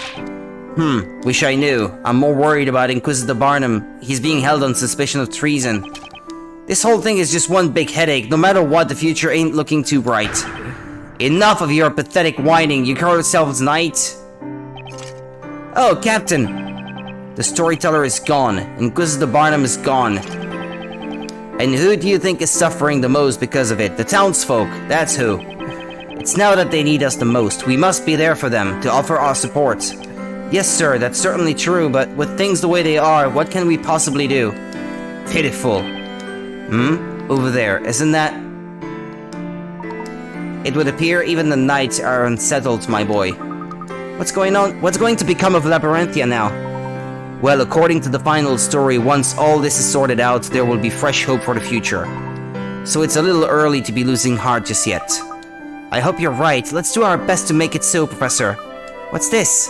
Someone's coming this way, isn't that? And what are you two doing here? We're heading for the Storyteller's Tower. There may be something left to uncover, so we're going there now to find out. There are 3 more chapters other than this. Yeah, it feels like it's not gonna be over tonight. I may be able to get through 1 more, I think. So this is 8. I think now that we have regained control of Layton and Luke, I think this is 8. And then there's probably gonna be the trial part, and then possibly one last story-related sections. This is 7 still? Ah, okay. But yeah, so maybe tomorrow we'll be done with the game, but today that seems very unlikely. There may be something left to uncover, so we're going there now to find out. Did you say the Storyteller's Tower? Uh-oh, I hope this doesn't mean we're about to be surrounded by knights pointing swords at us again.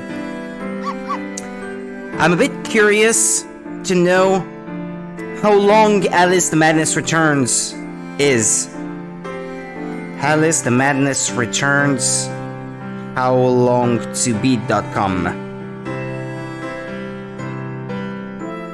When focusing on the main objectives, Alice Madness Returns is about 14 hours in length. If you're a gamer that strives to see all aspects of the game, you are likely to spend around 22.5 hours to obtain 100% completion.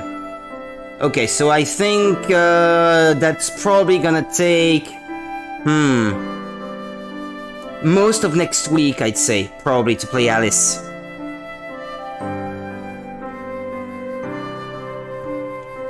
Don't know how long each chapter is. Well, the trial is bound to be very long, I think, in this game anyway. Well, if it isn't little Constantine. Oh, I see. This must mean you're working on behalf of Inquisitor Barnum. I recommend trying to get everything in Alice Madness for the full story. Yeah, I probably will.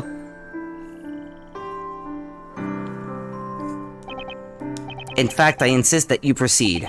I have a feeling there's some unfinished business that only you can take care of.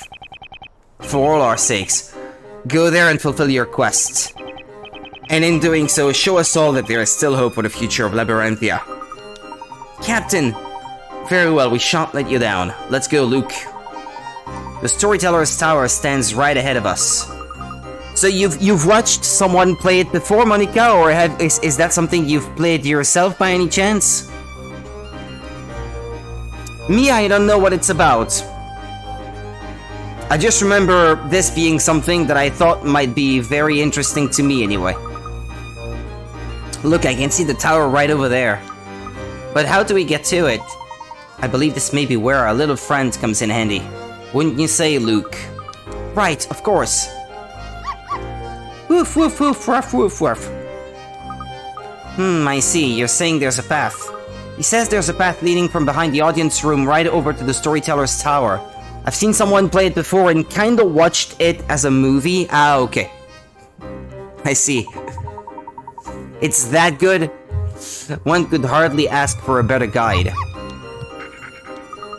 Oh, really? You just said you've nothing to worry about while I'm here.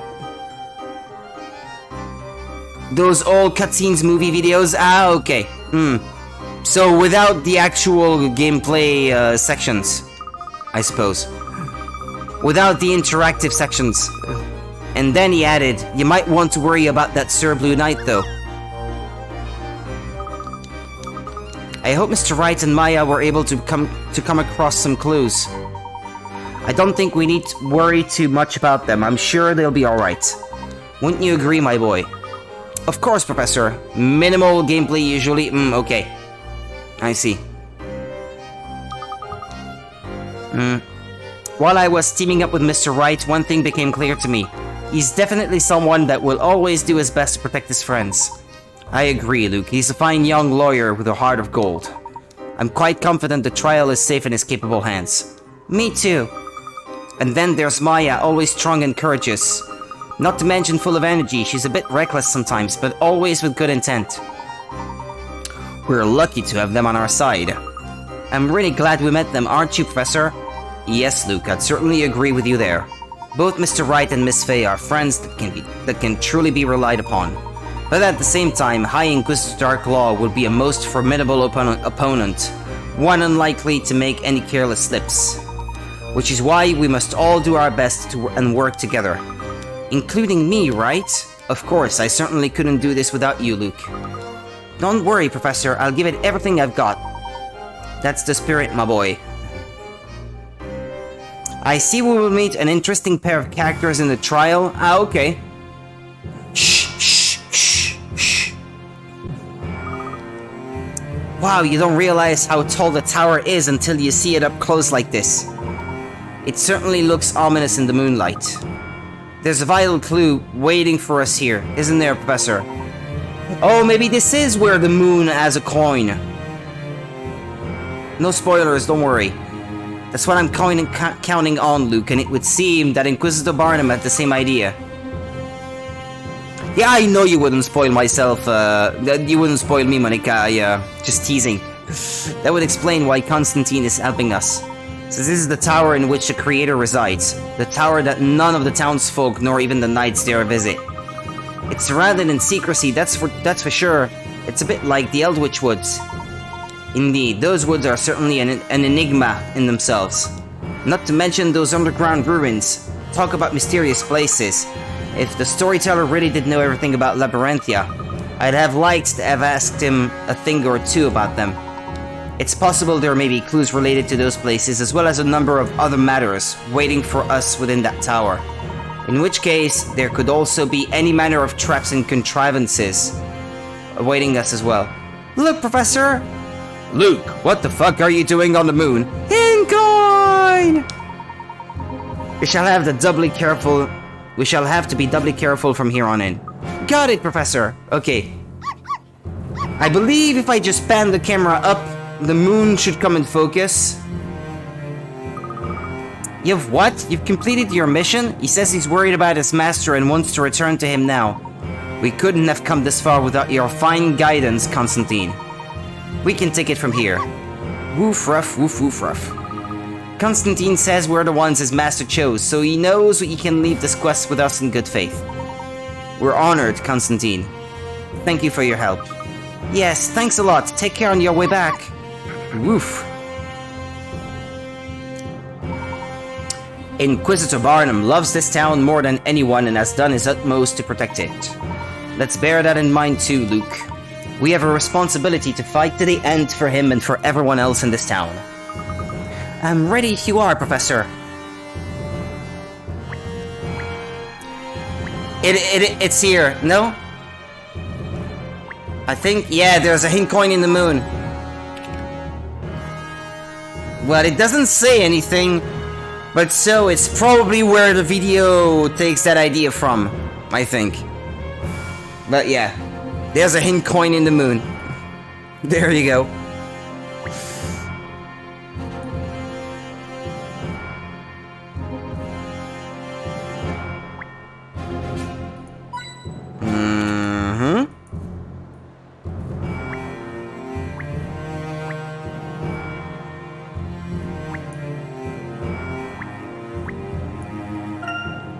Look, Professor, you can see the ocean from up here. We must be at the coast of Labyrinthia. The sea is quite tranquil here. There's not a ship or light for miles. Well, I found 2 coins. Should be another. Ah, yeah. I mean, I know the woof woof is a generic dog bark, but it makes me think of Missile from Ghost Trick. Uh-huh. But it's hard not to think about it, I guess. Yeah, I believe I showed you my latest acquisitions, right? I got it on Switch 2 now, Ghost Trick.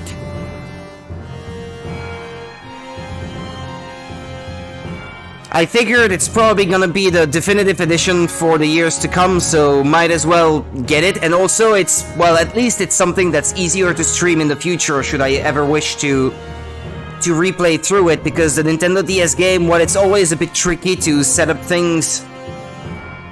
Not in the immediate future anyway, but at some point maybe. It looks like this bridge is the only way to the tower. And well, there was an opportunity for me to get a physical copy, because apparently it only came out as a physical copy in some parts of the world, like not in Europe, not in America. I think it's only in Japan and in like the East Asian market. I think my copy is an East Asian copy.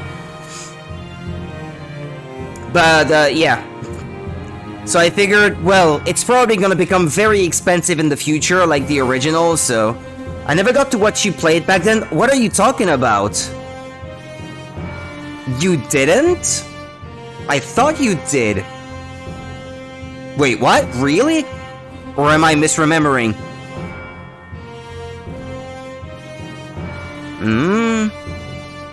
When did I stream that? Hold on, because now I wonder. Why do I have in mind that you were around at the time? You could be right, though. I mean, I have been known to make mistakes. Ghost Trick.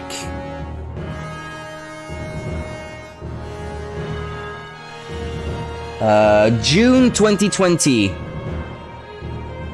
Was that... I think you were already watching the channel at the time? Hold on.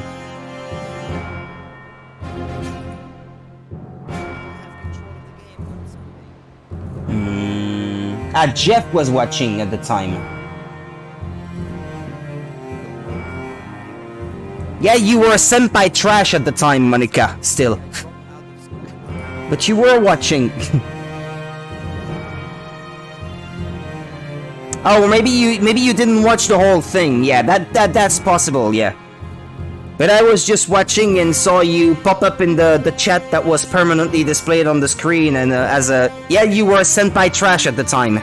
You had not changed your Twitch username yet. When you started watching the channel, you were still Senpai Trash. And you changed it not that long after, the way I remember it.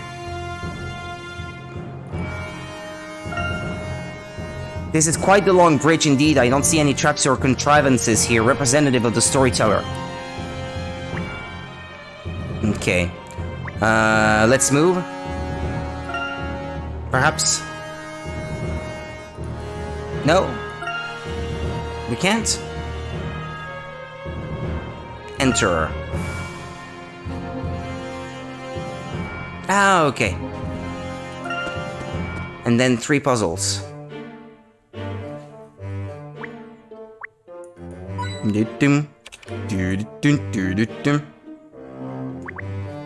I don't remember, honestly. I remember being kinda busy or out of it at the time, so I didn't have time or feel up to it when I did.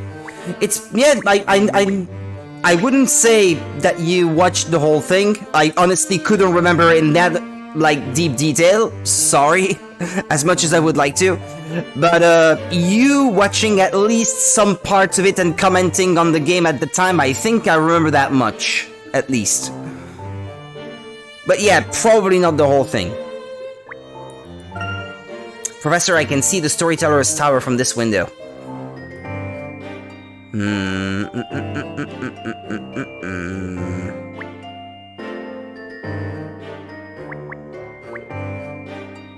Well, the more you know, yeah.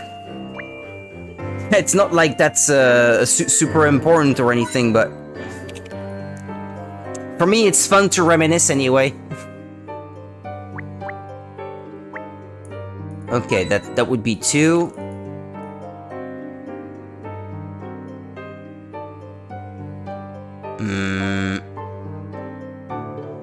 There's a perch. No? Isn't that a perch? For a bird.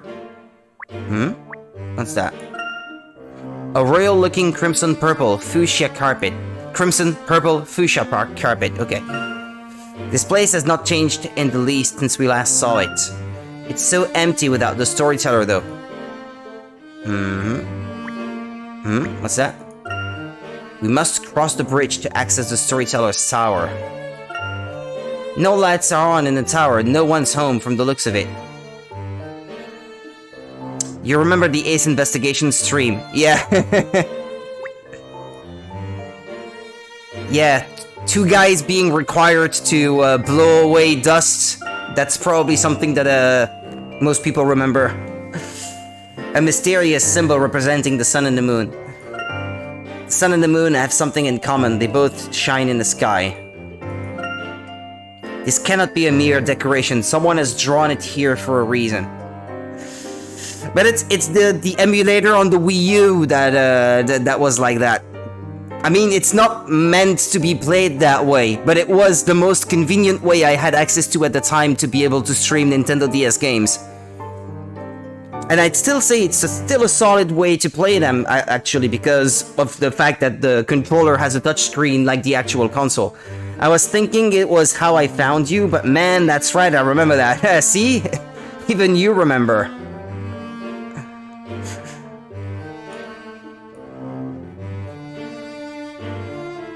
Fun times. Okay, I think I still have a coin missing, don't I? Ah, no, never mind, I found them all. That's 3.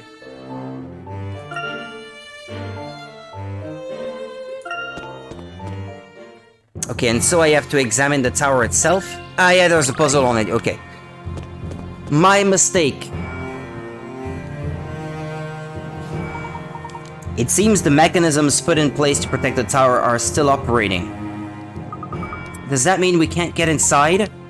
No, I wouldn't say so. This particular mechanism is in the form of a puzzle. If we solve it, perhaps we can enter. Okay, puzzle time. 63. Enchanted Sums. There are 12 gems, each of them numbered between 1 and 12. There is also a set of 3 triangles with gems already inside them. Keep in mind, these gems cannot be moved. Place the gems from your hand So that the sum of all the numbers on each triangle perimeter adds up to 39. Okay, 39. And so I can't move the others, huh?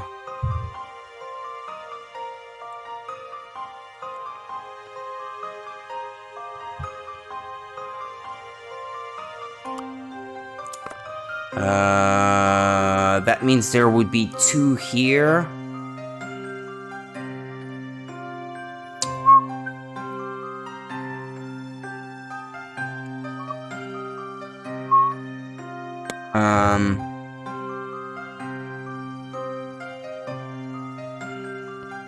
Well, the one in the middle, you might be able to get 39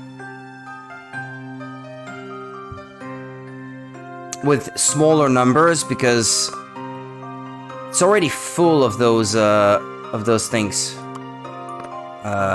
6, 2. Try going from the outer part.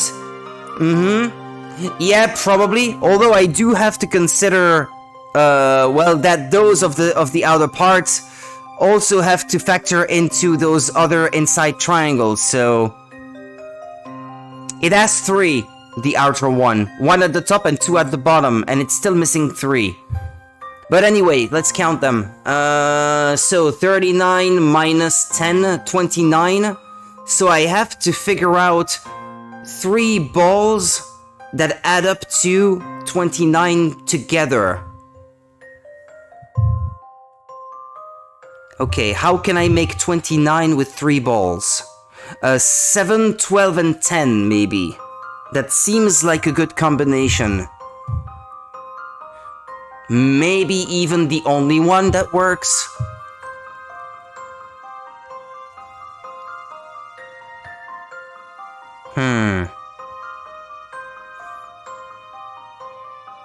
Okay, and where I will place them will depend on where the others are. Let's say I place 12 here. So that's 12 plus 6, that's 18 plus 3, that's 21. 21. I would still need, well, quite a lot actually. Huh. It might be best to go from the inner part, you think?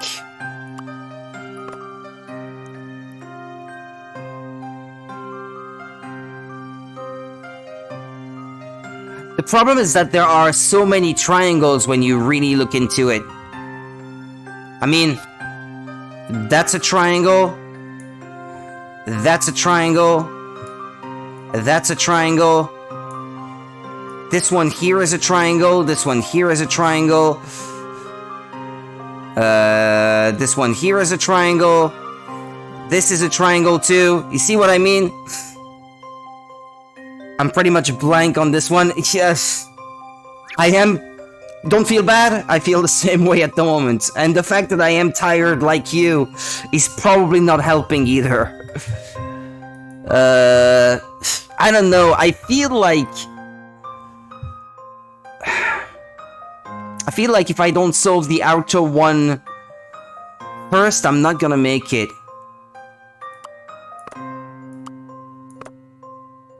10, 12, that's 22 plus 6. 22 plus 6, but no, it seems impossible to make 39 with this one. The 3, it said the 3? It did?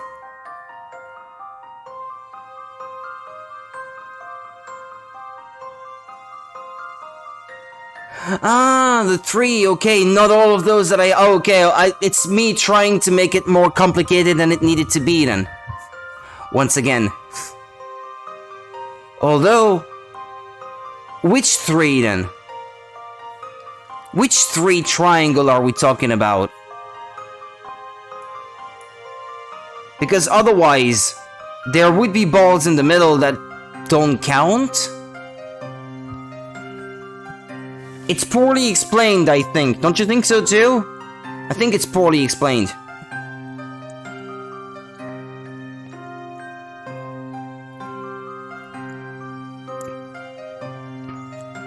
Unless they mean the larger one, the upside down one, and then the smaller one at the very center. I think it's perhaps more likely to be like that. My brain is gonna explode a little. No, it says 3, you were right. But it's which 3 that I have a hard time wrapping my head around. I believe what they mean...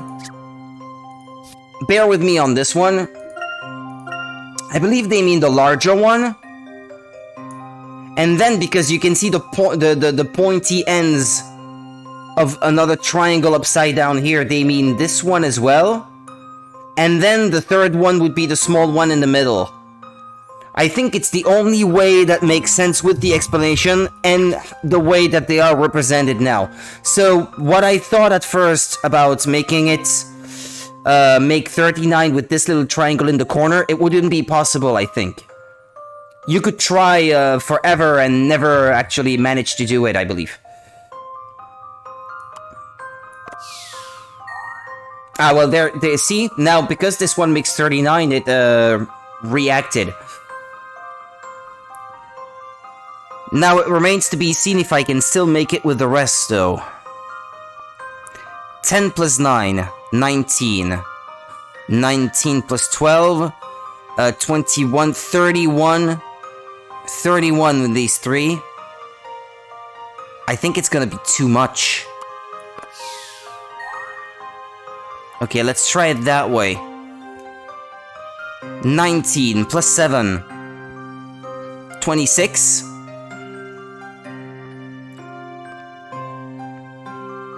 Does this one count as being a part of it?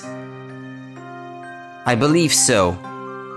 19, 26 plus 5. 31 plus 6. 37, let's try 2. Okay.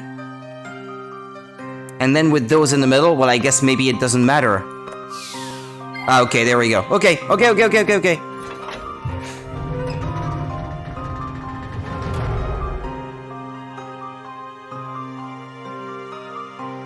Okay, I've already seen the answer. Is it over? It seemed to be stuck. That was indeed an intriguing puzzle. But it's good that you... At least you got my attention by saying it's only 3 triangles, though. That took a little bit of extra thinking beyond that, but that put me on the right track, thank you. Because the way I had started trying to solve it, I would have never been able to do it. At least 2 brains were enough. 2 tired brains were enough. A shiver runs down your spine as the door opens and an eerie silence fills the air. Just what awaits you on the other side? Professor, you did it! Professor? Doesn't it seem peculiar to you, Luke?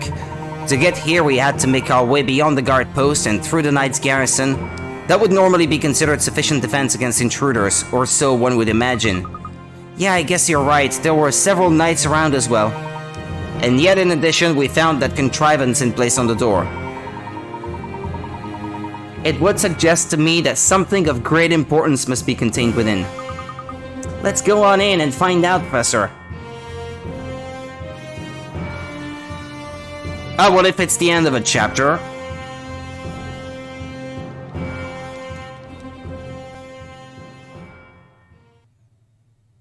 Well, at least these last few chapters were not too long.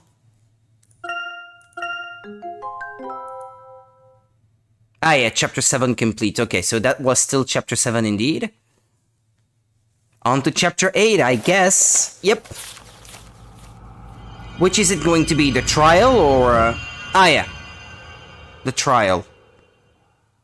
But so... getting her to not be found guilty... will not be the end of the story, it goes on after that? It's finally starting, the last witch trial. The witch's court will no longer serve any purpose once the great witch Bazella is burned.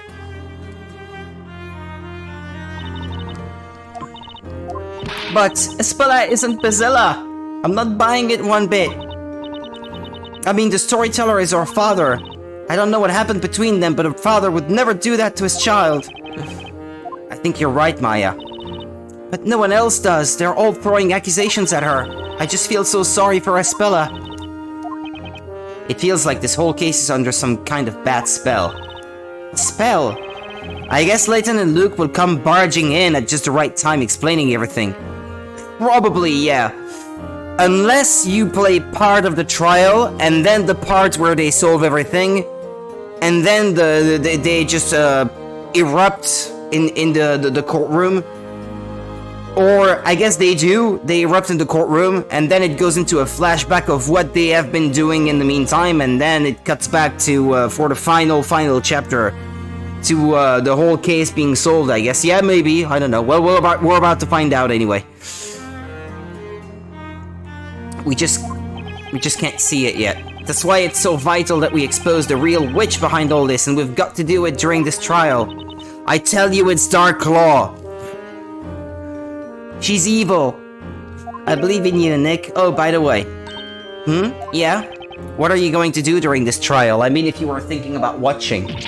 What? You mean you don't want me to be by your side?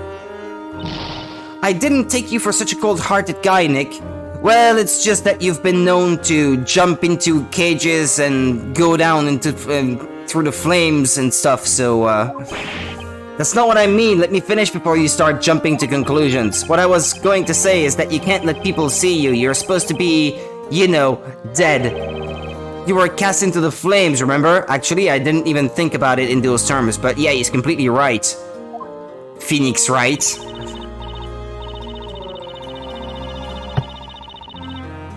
Oh, right, that.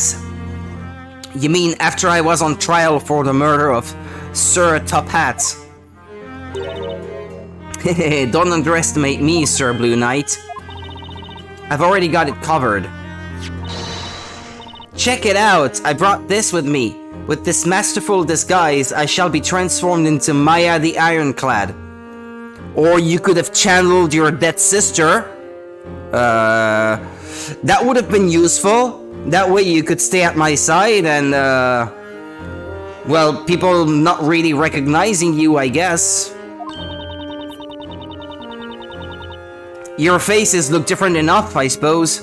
And she's quite a bit more busty. There's that too. I found it in Barnum's room and figured I'd borrow it for a while. Don't tell me you're going to the trial wearing that helmet, but it brings into question the whole does burning witches does nothing. Well, it's certainly past witches seem to have survived, so... I mean, that's pretty much already solved, I guess that. Because in the forest outside of town are all of the people that seem to have been burned as witches before, so...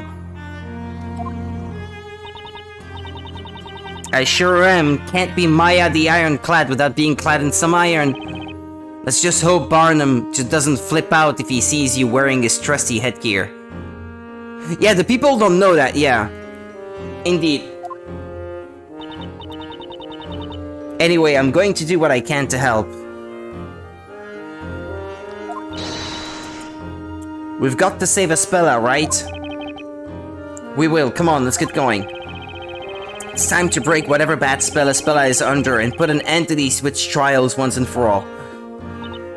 Right. You're okay with that, aren't you, Espella? She would be okay with pretty much sharing anything at the moment, I think.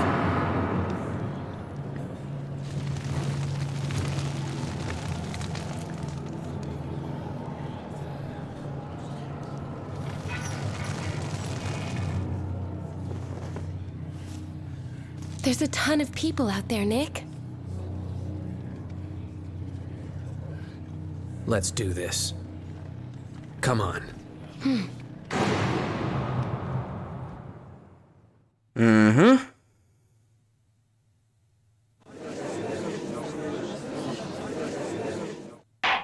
Now, as scheduled... Not gonna be in the courtroom this time? Nope, it's outside. Outdoors. The trial of Espella Cantabella shall commence forthwith. Knights of the court, are you ready now to cross your swords of justice? Does she have a sword? The Knights of the Inquisition have spent countless years trying to track down the elusive Great Witch. You're the Great Witch. I'm sure of it. The secret of her identity shall finally be brought to light in this very court. All those present, pay attention, so that the truth may be burned into your memory. Burned, she said. See? She already speaks like a witch. Today, the legend of the Great Witch shall become a closed chapter in the history of Labyrinthia. Look at her gauntlet, it's got an eye on it. She's a witch, I tell you. A witch!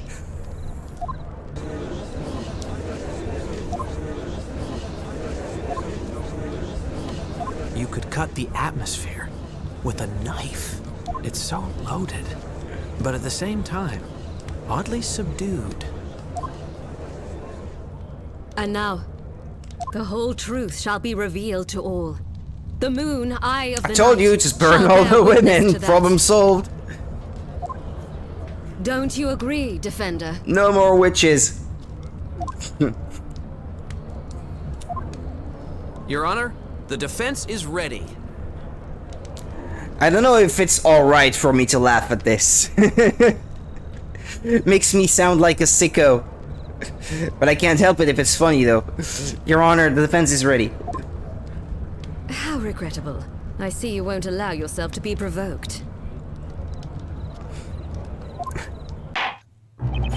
You may now begin your opening statement, High Inquisitor Darklaw. Thank you. People of Labyrinthia, the story has ended. Its end has been sealed through the storyteller's death. The one who put an end to the life of the storyteller and to the story which governed our lives was the Great Witch Bazella, a foul embodiment of evil who has long been lurking among us, concealed deep within the consciousness of a certain girl. I'm sure you are all aware of our name. I refer, of course, to Espella Cantabella.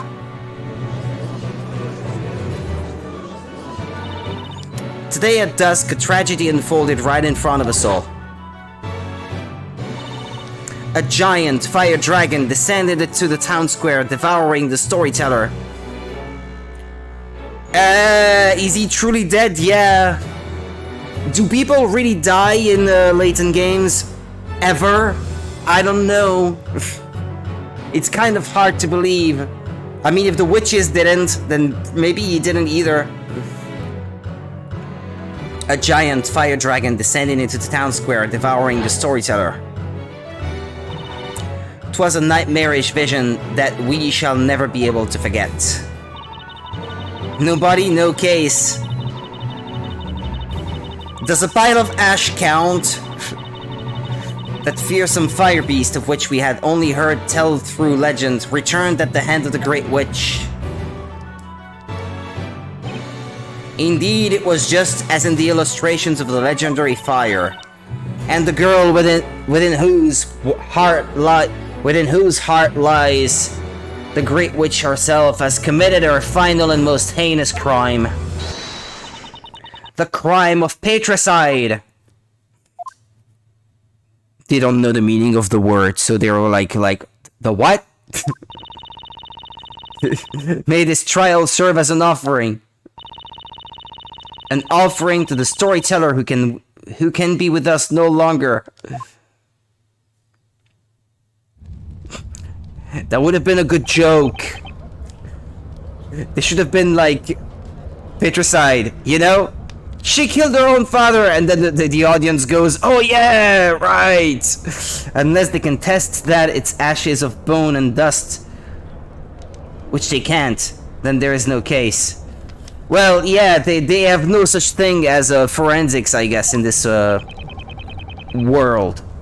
The Inquisition may now begin proceedings. As I have said, this unthinkable crime took place in the town square within plain sight of all Labyrinthians.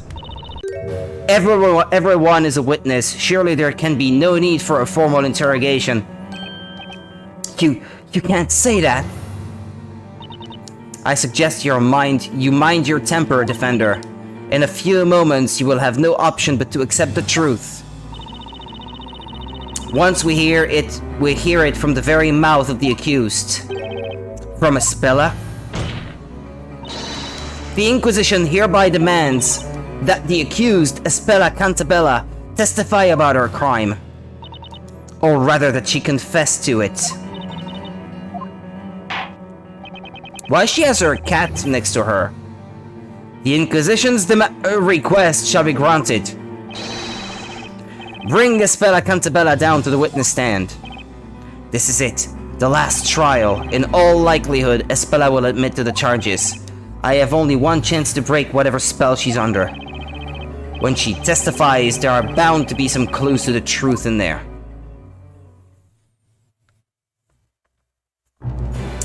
The last time we saw her in that state, Darklaw was around as well, so it's possible that she is controlling her. She was controlling her back then, and she still is now. Now that you're here, witness, state your name and tell us your real name as well. My name is Espela Cantabella. Strangely, this is something that the voice actress has no trouble nailing down.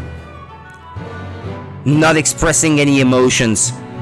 But I have another name too. Bezella.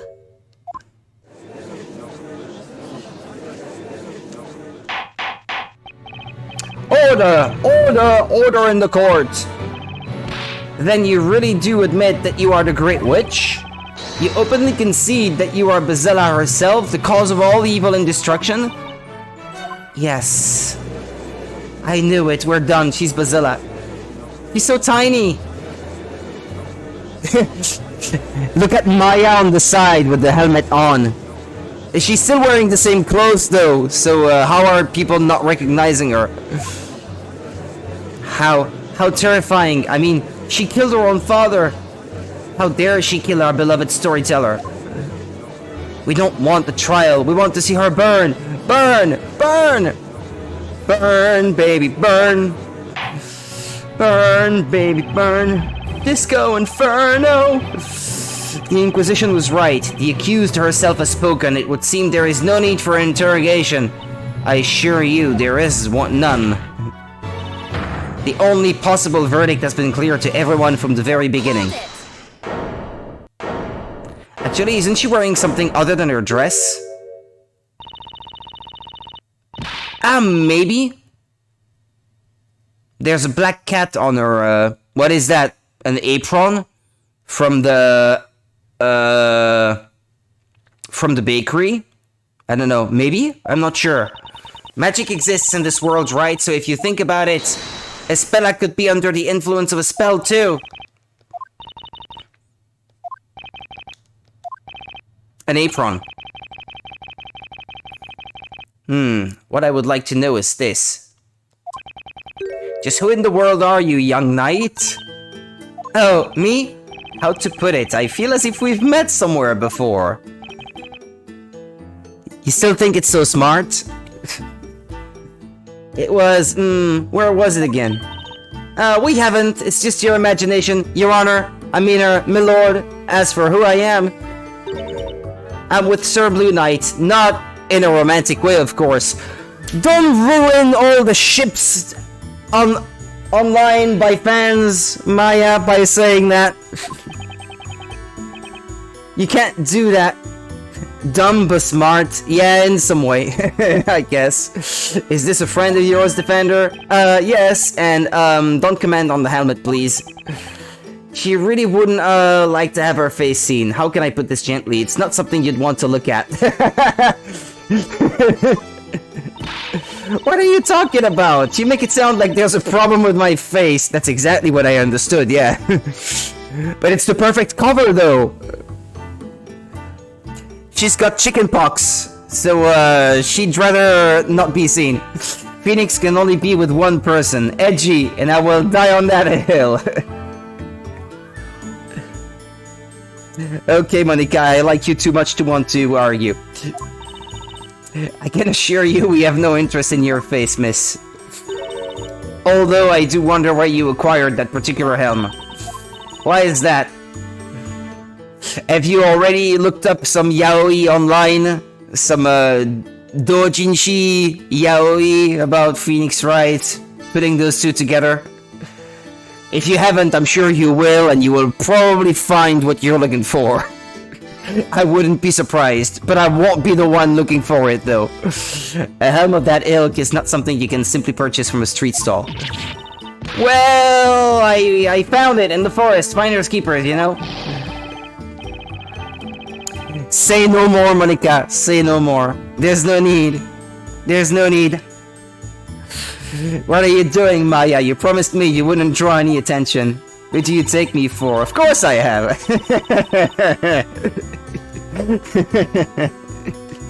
Alright.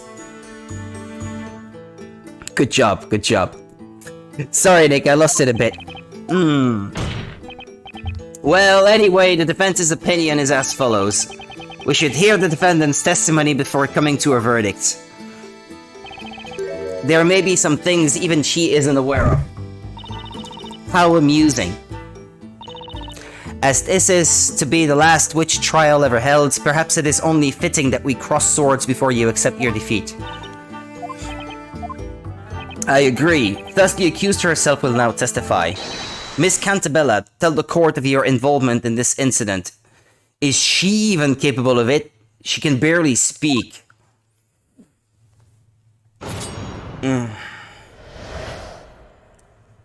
About the incident, I finally realized that Bezella has been lying dormant within me. Oh wait, her eyes look normal now. Sort of, I guess. Once evening fell and the rain ceased, I climbed up the wooden stairs of that bell tower and awaited the parade. I waited for my father's speech to end, and then I summoned the fire dragon. I don't know why I killed my father. That was a very unusual testimony. When you used magic against your father, were you doing so as Espela Cantabella or as the Great Witch Bezella? Suddenly she isn't out of it. Yeah! Weird. A most fascinating query. However, it matters not. The Inquisition has ingeniously solved the query by disregarding it. What matters is that Bezella exists within this girl. Being a witch is a crime, such a fundamental rule will always hold. And this girl here is not just any witch, she is the Great Witch. Espela has admitted to the charges, just as I suspected. I just have to hope I can find some contradictions in her testimony. If I don't, we can kiss this trial goodbye. Yeah. Ba-bam, ba-bam, bam, bam, bam, bam, bam.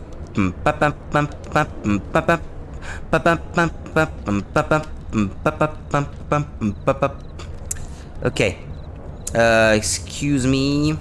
Okay. The defense may begin the interrogation. Defenders, steady your sword of justice.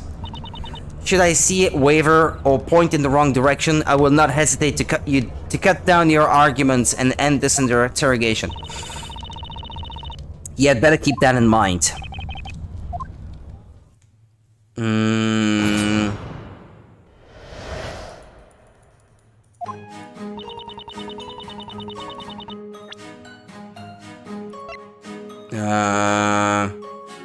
The bell tower was constantly guarded and there were no trespassers. Yeah, how did you do that if the tower was guarded? Objection. That's what I had in mind. Vigilantes were guarding the bell tower all day. Is that the Vigilantes' report? Indeed, and according to this, the Vigilantes have been constantly guarding the entrance to the bell tower ever since it appeared. However, there is nothing about the Espela going up the tower in their report. Objection! Your memory must have failed you. That girl is a witch. The Great Witch at that. It's only natural to assume that she used something akin to invisibility magic. She couldn't have if she didn't have Atalia Magica, those staff that the witches use in this world, with the Demir gem fixed onto it. Isn't that so, witness? Yes, I used an invisibility spell to enter the tower unnoticed. Objection! Yeah, she's off with the pixies again. Even magic follows certain rules in this world. Witches need to be holding a Talia Magica in order to use magic. A Great Witch might be different. This has not been established yet, but I wouldn't be surprised if they did indeed establish that now. You could be right. You weren't in possession of one at the time. Objection. Oh? Objection. Objection. How horrifying your ignorance is. Oh boy. Well, I think you may have got it right. Excuse me? Did you honestly think the difference between a regular witch and the Great Witch was in name alone? The Great Witch, unlike other witches, can command any magic she desires without the use of a witch's scepter. Objection! You were right, Monica. That's news to me. Yeah, you're just making stuff up as you go. Every Labyrinthian should know about that. A witch's scepter can hold only 2 magic gems at once. Whoever heard of a Great Witch that could only use 2 spells? It makes sense. I mean, even if you don't know it, it kind of makes sense, I guess. Yeah, it's true. Order! Order! In any case, this should convince you that the accused entered the tower. But that doesn't say when. This is a sketch showing footprints. It was raining before the parade reached the town square. Seems a bit too OP. Yeah, to be fair, yeah. Obviously, if you walk through muddy streets before climbing up a staircase, you will inevitably leave footprints on the steps. This sketch shows that there were indeed muddy footprints present on the bell tower stairs. And since you'd no doubt be quick to ask, I can tell you that they match the sole of the accused's shoes. It's certain that the accused climbed up the bell tower after the rain had fallen. Yeah, I suppose it's kind of hard to argue that point. Pardon me. Very well, the court accepts this sketch as evidence. Footprint sketch. I almost pity you, defender. The evidence you threw in our faces with such verve was sadly useless. Indeed, it would seem there were no problems with that testimony after all. Let us not waste time. If you could carry on with the interrogation. Yeah, okay. That is if the defender hasn't run out of ideas yet. The judge seems ready to announce a verdict any second now. I've got to find a flaw in her testimony. Like, shouldn't there be some sort of witch in between? One that can use more spells but 2? I don't know, seems like a leap. Yeah, true. It's a fair point. It's kind of too OP indeed. I've got to find a flaw in her testimony. I need a solid lead on this case. Well, I don't know.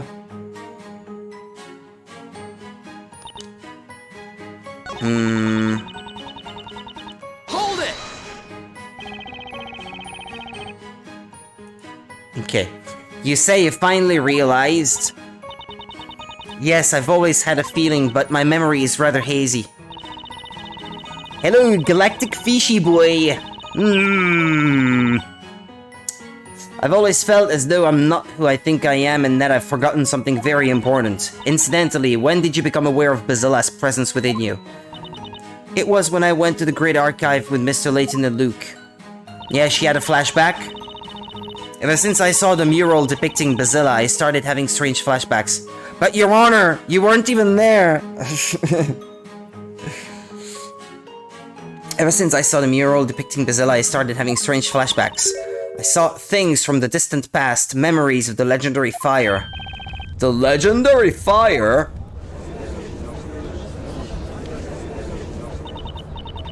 I saw it. I was there when it happened. I saw the town consumed by flames. You couldn't have. That's impossible. The legendary fire occurred over 100 years ago and there were no survivors. Like Moltres? Maybe. Isn't that... Oho? In Pokemon? That set a tower on fire? No? Wasn't that it? Or was there something about a legendary fire by Moltres anywhere in Pokemon lore? I don't know. Yeah. I mean, the one fire associated with the legendary Pokemon that I can think of is the one of the tower in whatever that town is in Pokemon Gold and Silver. The legendary fire occurred over 100 years ago and there were no survivors. Yes, I know that, but it's true. I remember it happening. Because I'm Bazella. Don't do drugs, kids! I waited for my father's speech to end and then I summoned the fire dragon. Hold it! Hold it! You summoned the fire dragon with that spell Grand Worm, right? She's a fucking liar. I'm Bazella. You summoned the fire dragon with that spell Grand Worm, right? Yes, that's the one. Although I won't say it now, I'm sure something terrible would happen if I did. That's fine, absolutely fine. No need to prove that statement. In fact, the court forbids you to prove it. Hehe, of course I won't say it. There's something strange about this statement. And I think I know exactly what's bothering me about it. She used that dragon summoning spells, but didn't have a witch scepter. But we've already established she didn't need one. Rather freaky how she goes from clear eyes to blank eyes in a second. Yeah. That's a bit weird indeed. She used that dragon summoning spell but didn't have a witch's scepter. The Great Witch can use all spells without using a scepter, right? I mean, that's a little... Monica, see what she says there? That's a little too overpowered, don't you think? Yes! Yes, of course it's too OP. That's probably what makes the Great Witch, well, great. She'd be a pretty sorry Great Witch if we could only use 2 spells. I am Maya, laughing my ass off. Uh-huh, yeah, I guess so. Continue the interrogation. Yeah, but it's funny though, that the game itself says it. I don't know why I killed my father. You mean you don't know? That maybe because you didn't kill him. Addiction! It's useless, Defender. Witness, who killed the storyteller? Do you think that it might be when she is raising her arm like that she controls her? Like, she's back to looking weird again. It was me. I summoned the fire dragon. I killed him. The storyteller chose his own death. That is a fact that cannot be changed. 'Tis common knowledge that all things written in the story will become a reality. And Bazella's appearance has been written into the story's final chapter. Oh boy. She has no choice but to act out the role that has been written for her. In other words, everything happens in accordance with the storyteller's story.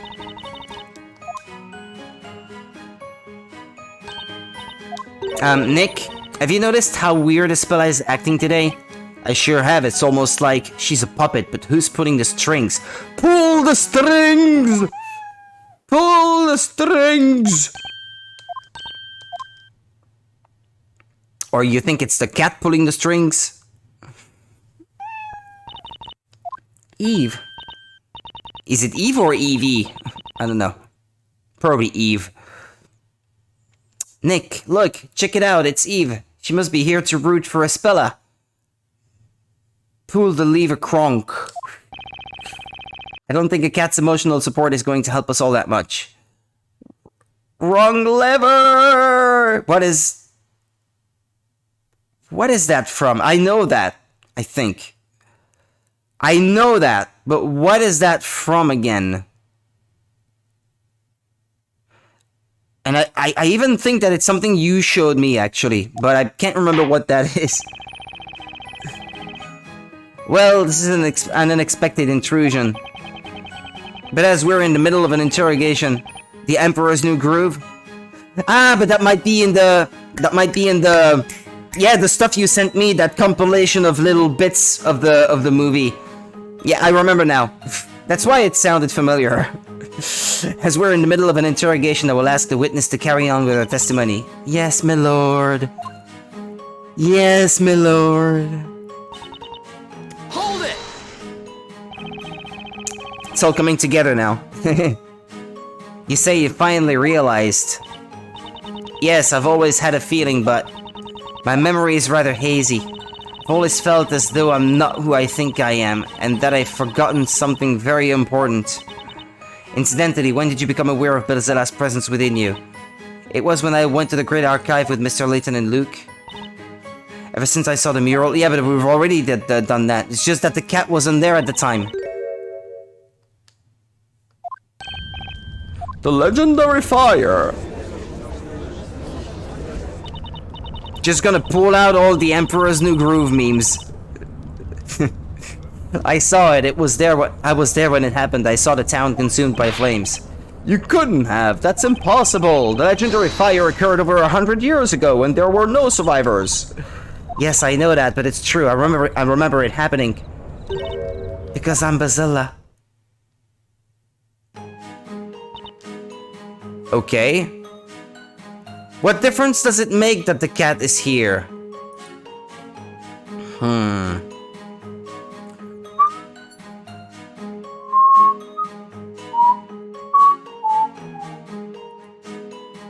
Or wait a minute.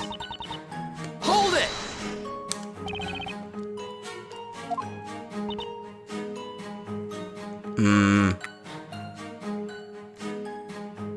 Hang on! I have a question for you, Eve. Or not. Anyway, gonna get a snack real quick. Okie dokie, Monica. Please come quick. Come back quick. Eve, just what on earth are you doing, Defender? Huh? I was just... Eve is Ispella's friend, so I was wondering if she might want to have some input. But without Luke, how are we gonna interrogate the cat, though? Whether or not this very little witness can contribute to the testimony seems to be obvious at a glance. Is that so? I guess questioning a cat wasn't the best idea. Where's Luke when you need him? Do you wish to say something, High Inquisitor Darklaw? I just remembered a line from a fairy tale that I heard when I was little. A fairy tale about Bezella. The Great Witch Bezella is always accompanied by a black cat. How convenient! Or so it claimed. It would seem there was a grain of truth in that fairy tale after all. That's true. Eve always follows me. Always. Oh, Nick, that means... They must have been together when the incident happened too. Now that she mentions it. I think I saw a black cat at the bell tower. Can she add that to her testimony? And then we can present the evidence that there were no footprints of a cat walking up the stairs of the tower. No? I think I saw a black cat at the bell tower when it happened. Oh yes, Eve was with me in the bell tower. Your Honor? Yes, Defender? Yeah, that be added to the testimony, okay.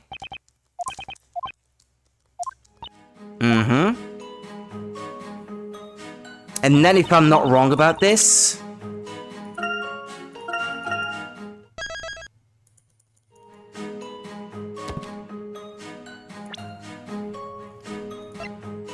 Footprint sketch. Objection!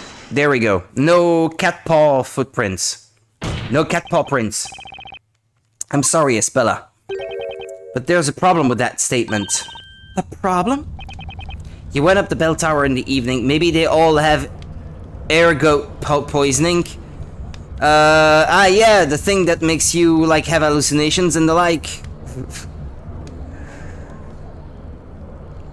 You went up the bell tower in the evening after it stopped raining, correct? Yes, I think so. After all, there's proof of that.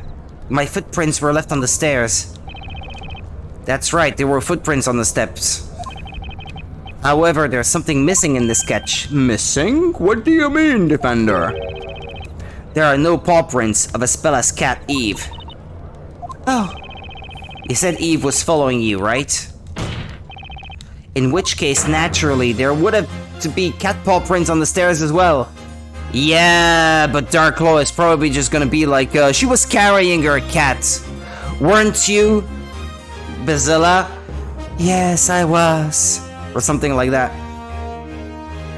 usually came from the ergo being in bread, which was eaten. Ah. Objection! How do you call that cereal again?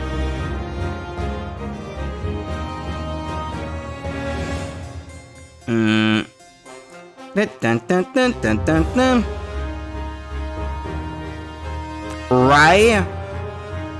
Is that how you pronounce it? Rye. What did you say, my lady? Rye. Rye. Okay. Here I thought you would say something that makes sense. Such a silly assertion as that can be easily explained.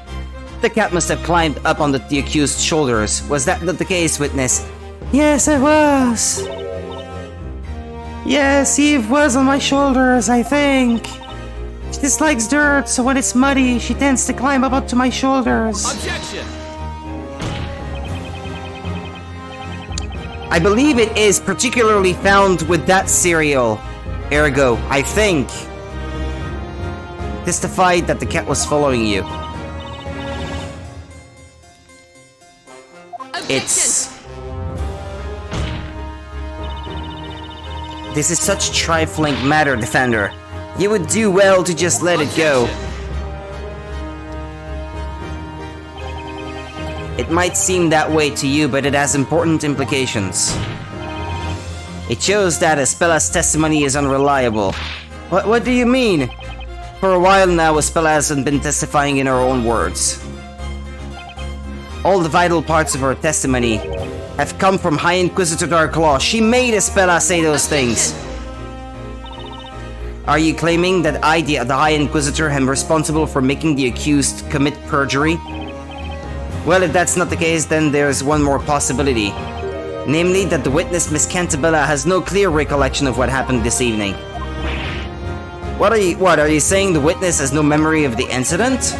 Espella, do you actually remember what happened?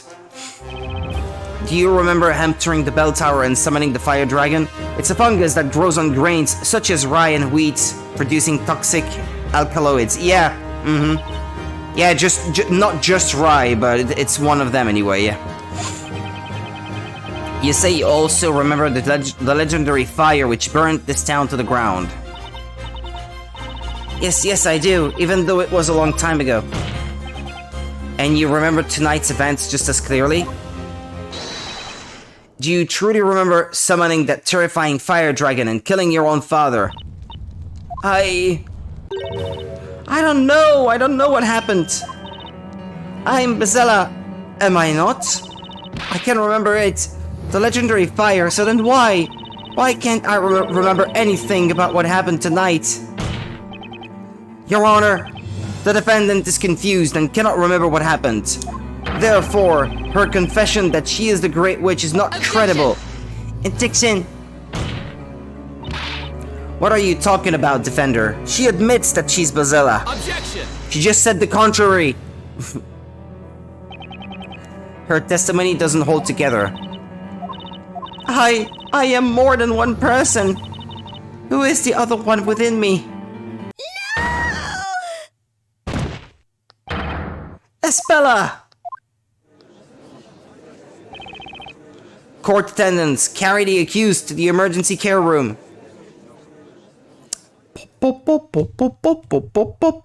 Bring out Barnum!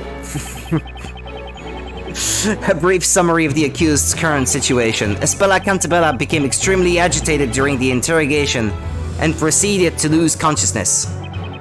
She remains unconscious, although her life is not in danger, until the verdict at least. Well, that's a relief. She had me pretty worried there. Nick, I don't mean to sound insensitive or anything, but this is just what we needed. I'm not sure I follow.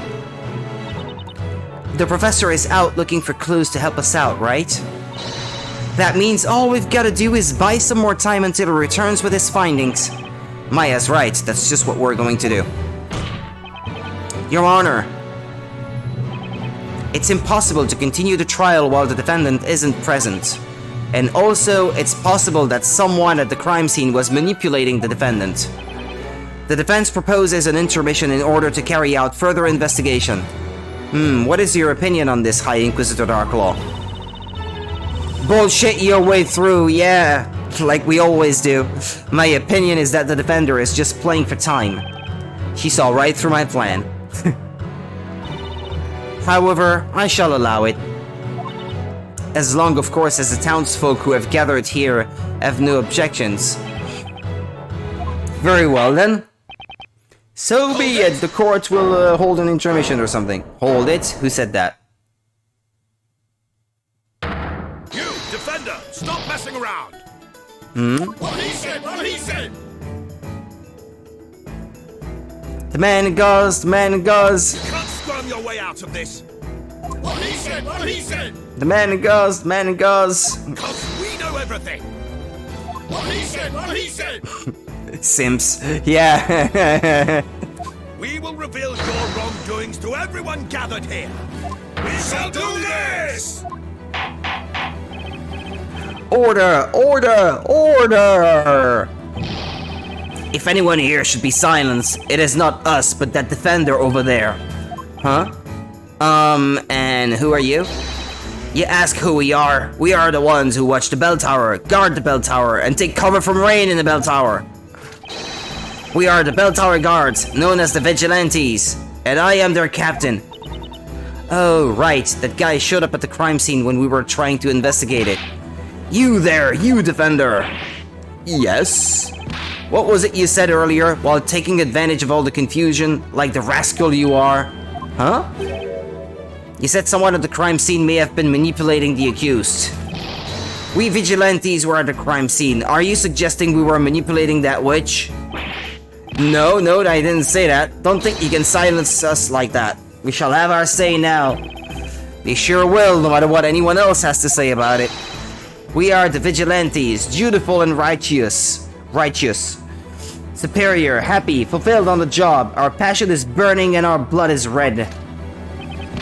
If you fail to let us speak out, we will have a... crap, I skipped a line. I disapprove of violence. The burning of witches being a necessary exception, naturally. Oh, Judge. You didn't have to go that far. Pom pom pom pom. Pom pom pom. In which case, it's best to just let them have their say. Huh? You may not know this, but it's not unusual for the accused to fall unconscious in this court. No kidding. Let us lend our ears to these brave knights. We shall hear what they witnessed. Very well, these knights will be accepted as witnesses. They may testify. People of Labyrinthia, did you hear the word of the judge? Today's trial is not over yet. In fact, it is just beginning. Bottom! Oh! No, Vigilante Captain Boystrom. You may testify to your heart's content. Lady Darklaw, thank you for this honor. I will talk to my heart's content. You can be sure of that. Oh, I think nobody could stop you. Oh, joy. So much for buying some time.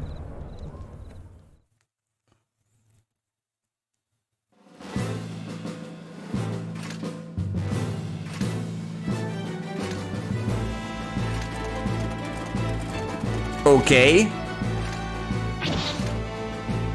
It's like me saying I'm a pacifist and seconds later being ready to punch someone square in the jaw.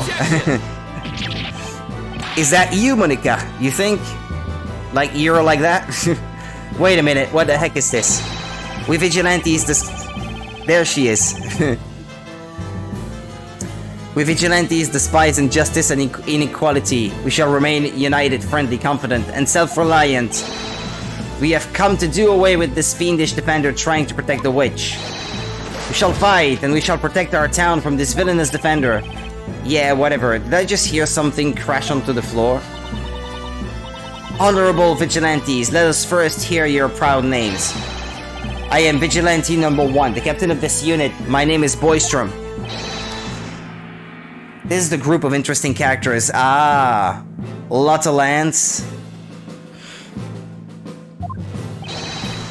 Vigilante number 3, my name is Balmung.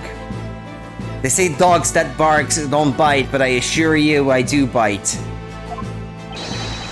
Vigilante number 4, name is Lywood. I'm Vigilante number 5, my name is Shaky. And I, Vigilante number 6, am no more than a hopeless slave to love. My humble name is Servius. Oh boy! I'm the Steel Angel gracing the Vigilantes with my sweet presence. My name is Foxy, don't you dare forget it.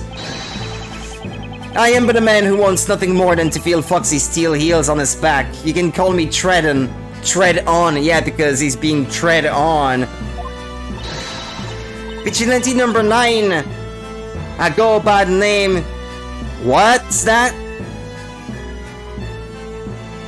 What? Someone please Shaky a vacation.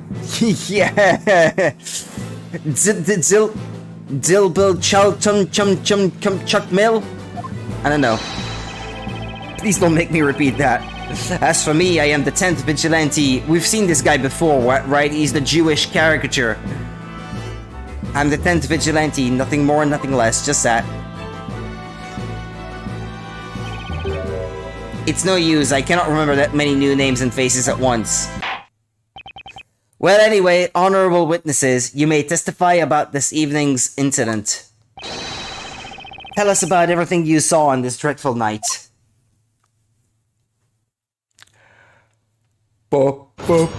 Witness testimony. We have been guarding the bell tower ever since it appeared. No one's ever said a bad word about us. The defender tried to hide decisive proof that the girl is a great witch, but he couldn't fool us. Before the rain, after the rain, at no point did a single suspicious person approach the bell tower. But then, suddenly, footprints appeared on the bell tower stairs. When I saw them, I thought, it's that witch! My eyes went hazy, it made me shake and I got dizzy. Apparently, Jezebel something is Scottish. Okay.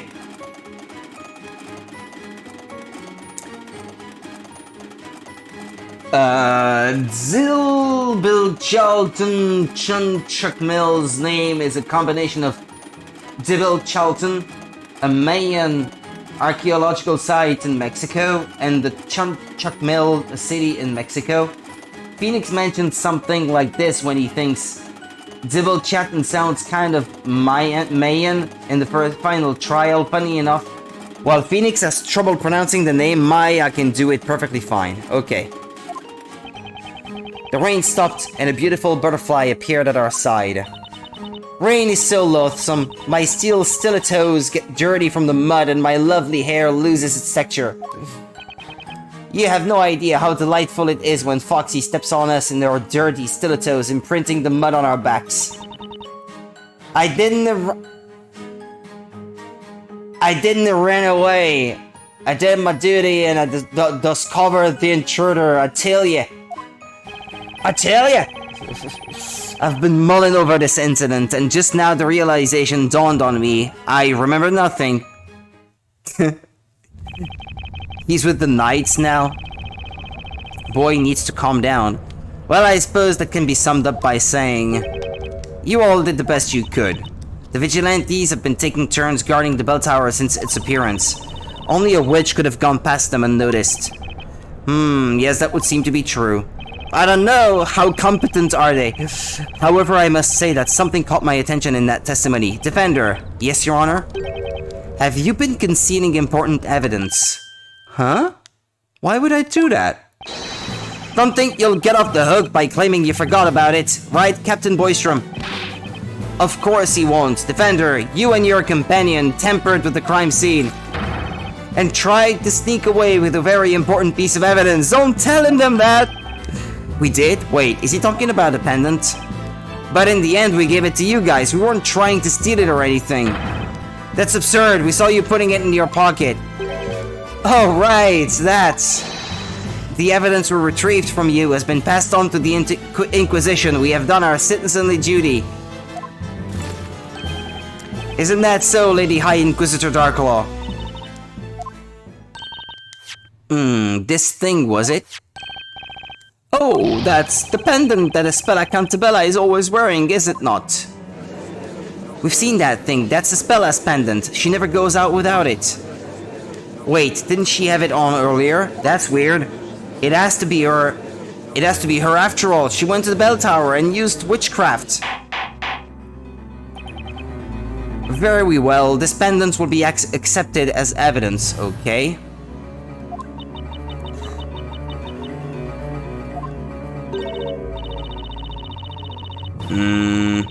Well, the accused was caught in the act, so this pendant doesn't change the situation. Although it should at least clear any doubts as to whether or not she was at the crime scene. Oh man, if it appeared just 5 seconds later, they wouldn't have seen us swiping that thing. Right, Nick? Are you okay? You're spacing out. Oh, yeah, I'm fine. Was it just me? Or did Dark Claw look mighty uncomfortable just now? What's more, on closer inspection, that pendant seems to have some blackish stains on the strap. Defender, you may begin your interrogation.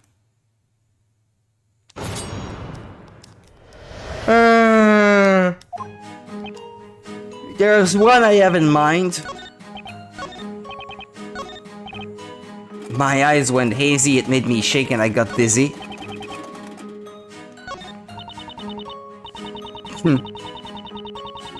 That's quite the character, isn't it? I did my duty and I discovered the intruder, I tell you. Look at all those characters on the touchscreen there. 10. You discovered the intruder. Can you tell me more about that? It's Silver Choc Milk. Excuse me? If you want to ask me something, address me by my name.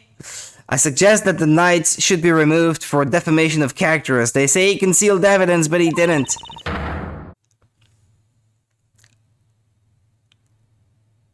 Make fun of me cause I'm a better than I'll make regret it. I don't know, I can't do a good Scottish accent, I guess, and I mean no disrespect to these people. Oh, okay. Zilbunchuk Mill. Can you get it right, can you? I'm not talking to Onimer. Onimer? What? Onaimer? I don't know. It's kinda hard to read. Oh, come on. Dibble Charlton Chuck Mill, can you please tell us about what you know? This evening during the incident, what did you see? Sure, I saw the witch's footprints, that's what I saw. It's a heavy Scottish accent after all. But I like that accent though, when it's done by the actual people. It's just me who can't do it. Good job, Maya, but how, Dibble Charlton sounds kind of Mayan. Dibble Charlton Chuck Mill, do you mean? I think that's it. These footprints, drawn in the sketch. Aye, those are the ones. And then, what did you do after discovering the intruder? Chief told me to report only intruder I saw, right? Wait a second. Mayan? Phoenix. Oh, Phoenix. Hang on! Hang on! He makes me think of Garth in Wayne's World when he says, hang on! Excuse me, Mr. Boystrom. Oh! What's this out of the blue? Have some respect for the vigilantes. Is there anything you'd like to comment on from number 9's testimony? Comment. Well, certainly I remembered about his report. Strange footprints appeared on the bell tower's staircase. Why didn't you investigate as soon as it was reported to you? We are the fast-footed vigilantes, the most dutiful of knights, giving our all for the utmost sense of accomplishment. It is unthinkable that we would not launch an investigation after a report like that. And yet, I don't recall any such reports being passed on to the Inquisition. That's right, I had my hands full with assigning tasks to each of the vigilantes myself, so I got hold of a reliable vigilante and gave him the following order. Investigate the suspicious footprints that appeared on the staircase immediately. That's what I said to him. Who was that reliable vigilante? Huh? It was... Well... I'm having a bit of trouble remembering just who it was, but I'm sure it was a young and high-spirited vigilante. Who is it? Shaky? Hang on! Hang on! Can I ask you something, Mr. Shaky? I don't know. Can he answer? Nick, don't! You can't expose that poor guy to your ruthless questioning. Just look at him. He may not be able to take it. How am I supposed to talk to him then? Young and spirited, yeah. He's barely holding together, but ah well. Let's try this again. Please excuse me, Mr. Shaky. The person the captain asked to investigate the suspicious footprints.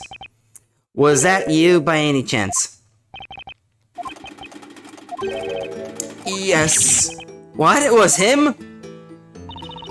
I feel compelled to say this, but... Although Mr. Shaky may be young, very few would describe him as high-spirited. What? That may be so, but well, what of it? Mr. Shaky, did you not follow your orders? Didn't you investigate the footprints? Please, someone, anyone, let the poor guy rest. Bring him a high stool or something, at least. Everyone looked to be very busy, and no one would listen to me. Now, someone finally asked me about it. Vigilante Shaky, ready to report.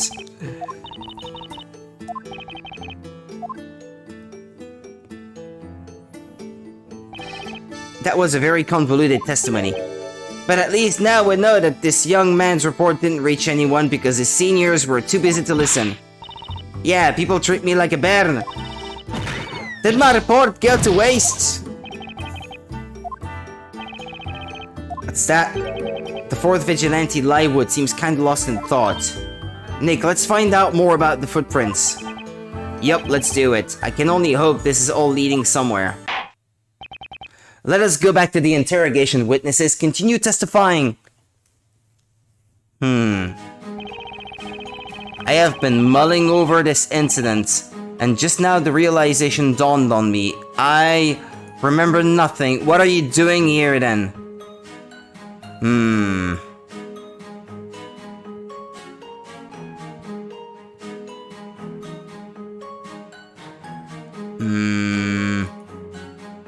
Oh, wait a second. No, keep going. Alright, now that I've heard their testimony, it's time to get thinking. But there are just too many of them. I've never handled this many witnesses at once. It's gonna be one humongous undertaking squeezing information out of this wacky bunch. In any case, the footprints left on the bell tower stairs are our best lead for now. Some of the witnesses saw them too. So let's focus on that and press him hard until they cough up some more useful info. Yeah, that's the plan. If I can't refute the witness's testimony, it'll be the end for Espella. I need to fish out decisive contradiction in their statements. We have been guarding the bell tower ever since it appeared. No one's ever said a bad word about us. Hold on.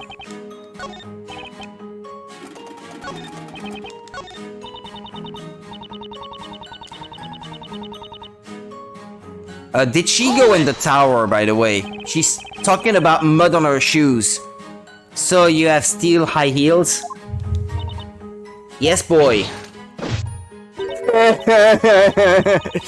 That's funny. See, Foxy's heels are always polished to sparkle. Wow, I can see myself in the reflection. They're like mirrors. Did you notice anything suspicious during the incident? Not really. I was busy having some tea at the time. I know someone else who likes to have some tea. You were having tea.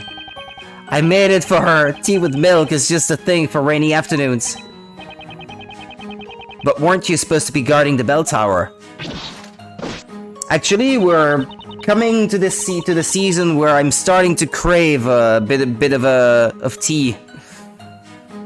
Her armor is terrible. Well, it doesn't protect much, does it?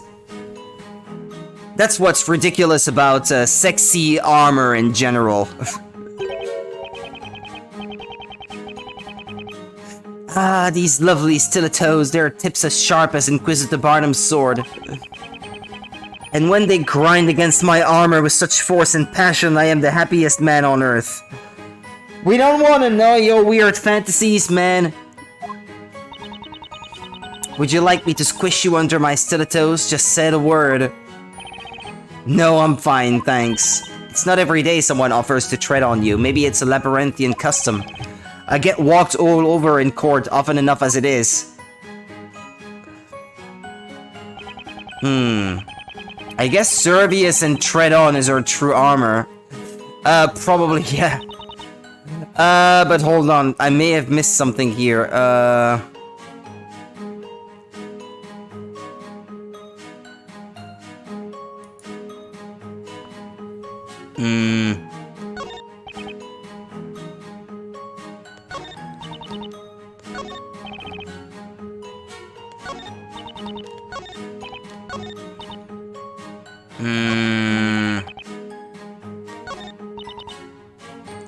It's complicated. Hold it! Hold on. Isn't there something she said? No, skip.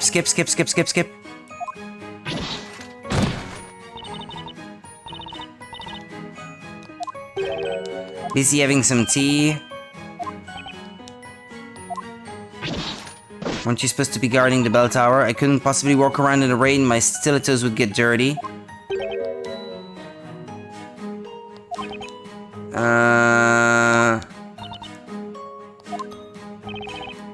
No, I'm fine, thanks. No, okay, probably not then. You have no idea how delightful it is when Foxy steps on us in her dirty stilettos, imprinting the mud on our backs. He's talking about them being dirty now, so... I'm not sure. Hold on.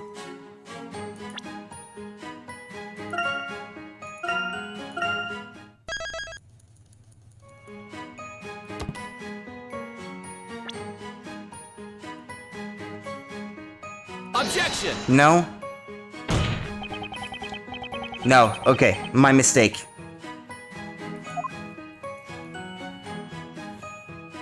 The Scottish guy in the French localization, the character's name is...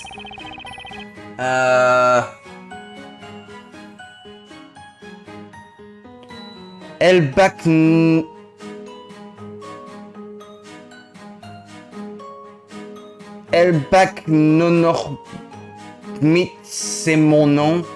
Which is mon nom est imprononçable. My name is unpronounceable backwards. Ah, okay, yeah. Okay, yeah. Yeah, actually, I wouldn't be surprised if what they did with the character is use a speech pattern that is kind of specific to French, where people will pronounce the syllables of some words backwards. You thought you'd find it is quite funny, yeah. But now I actually wonder, maybe I think he may not have a Scottish accent, but he may be reversing the syllables of some words when he speaks in French. I would not be surprised anyway, if that was the case.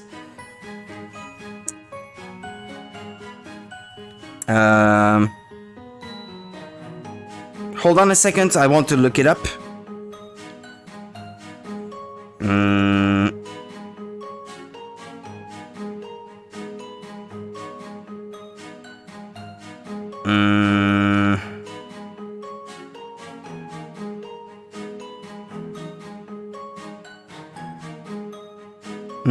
I don't know if I'll find the information.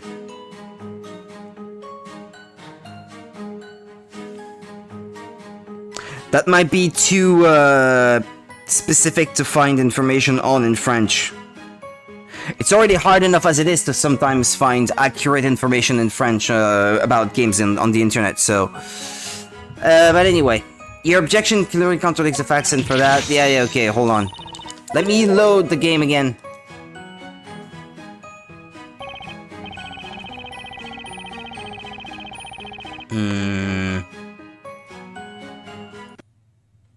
Okay.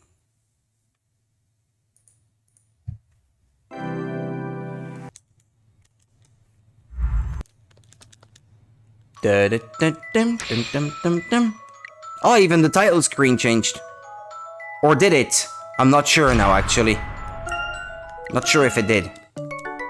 So a bit of info on all the characters except for Wordsmith, which we have already seen before.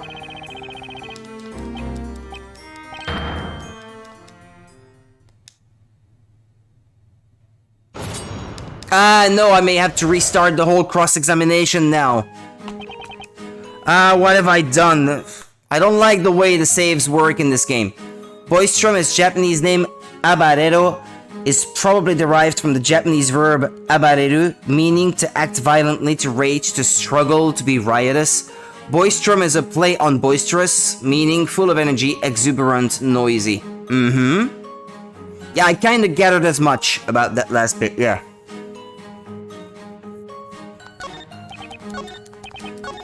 Hold on, I'll read you the steps that I already did.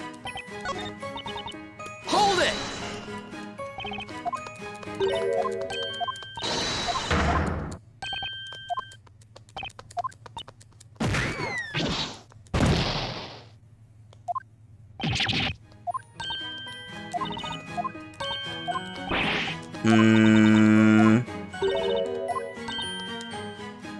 Those are the ones.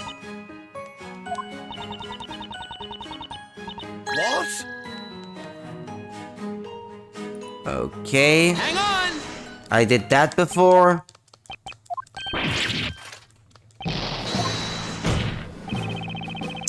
Lance.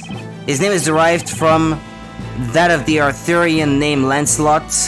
Lance, Lancelot. Ah, yeah, okay. In no language versions except French and Italian. Lancerato, Japanese, the transliteration of Lancelot being Lancerotto. Lance, English and Dutch. Lancelot, German, and Lancelot, Spanish. Lambert, his name is in the French version, ultimately comes from the old High German words land, and berat, bright, okay?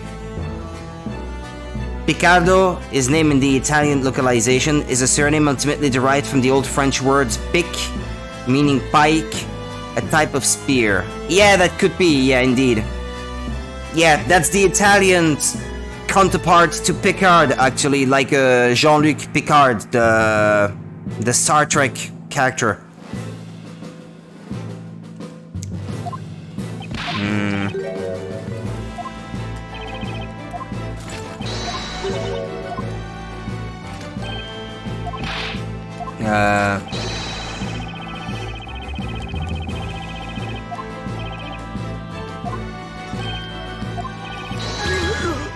Okay.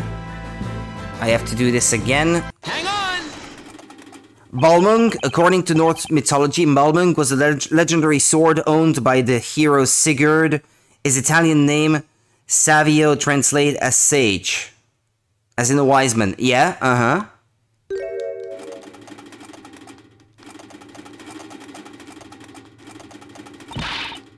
Nick, don't! Etc, etc, etc. Actually, I may pick up on something that I missed before.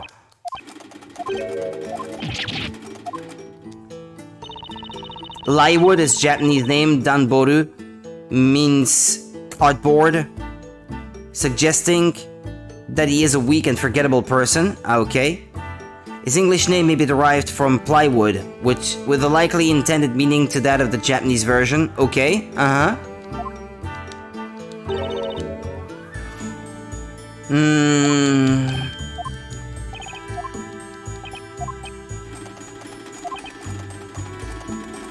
No one would listen to me. Someone finally asked me about it. Vigilante, shaky, ready to report.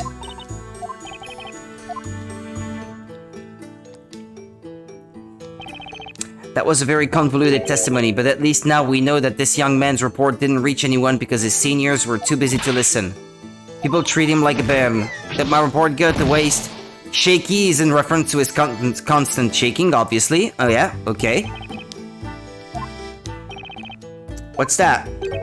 The fourth vigilante, Lywood, seems kinda lost in thought. Let's find out more about the footprints. Yup, let's do it. Can only hope this is all leading somewhere.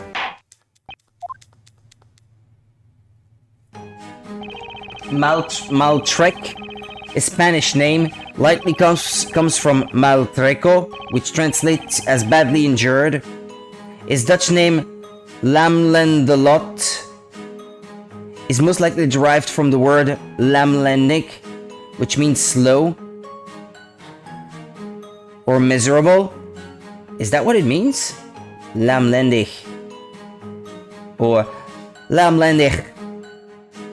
With the proper Dutch accent, which can mean slow and miserable. His Italian name, Sir Otto, comes from the pun with the phrase serotto, which translates as it's broken. His German name may derive from zappeln, meaning to wriggle. This may be a reference to his constant shaking. Servius Geboku in his Japanese name comes from the word Geboku, an archaic word meaning manservant. Servius may be a play on the Latin word servus, meaning a slave. A reference to his submissive adoration of Foxy. Von Schlag, his German name, literally means off, as in belonging to, blow, hit. His Italian name is a play on servitore, meaning servant. Okay. Pop, pop, pum. Okay. Actually, Plywood, I should probably, or Lywood, or whatever his name is. Should probably interrogate him, since apparently there was something about him before. Okay, a safe state. Foxy, her Japanese name, Mero Mero, comes from an onomatopoeic term for falling down drunk with emotion, and can be used to refer to someone who is overcome with an emotion such as love or lust. This is likely meant to be in reference to the effect she has on Servius and Trenon. Her English name comes from the word foxy, which can mean attractive, sexy. Her French name, Beatrix, comes from the Latin word beatus, which means a happy or fortunate person. Dominica and Dominica, her German and Dutch name respectively, maybe plays on dominate or dominatrix in reference to her relationship with Servius and Trenon. Yeah, that would probably be that, yeah. Or, I guess that could come from Dominus in Latin, which means God. So, like goddess, because of the adoration that Trenon and Servius give her, maybe. That could be that too, I guess. Trenon is Japanese name, Fumareti, probably derived from Fumareru, which roughly means stepped on. This is in reference to his enjoyment of having Foxy step on him. As disturbing as it is. Which is it, Lywood?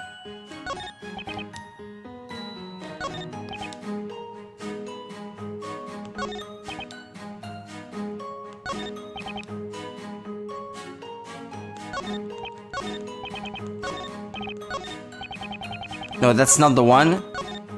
Is it this one? His Spanish name, Sumisius, is a play on the word sumiso, which means submissive. Number 4, Lywood. 2, 3, 4, okay. Hold it! He was deep in thought before, so hold on a minute. You saw the footprints on the steps too? Yes, muddy footprints left by one person from the entrance all the way up. The footprints you saw, are they the ones shown in the sketch? If these are the footprints from the bell tower, yeah. And when did you notice those footprints? After the rain, but still quite some time before the incident. Wait a second, Lywood, I don't remember you reporting this to me. Yeah, that's right, I didn't report it. Lywood, why not? Thought you were serious about your duty, at least compared to the others. Why did you neglect to report that?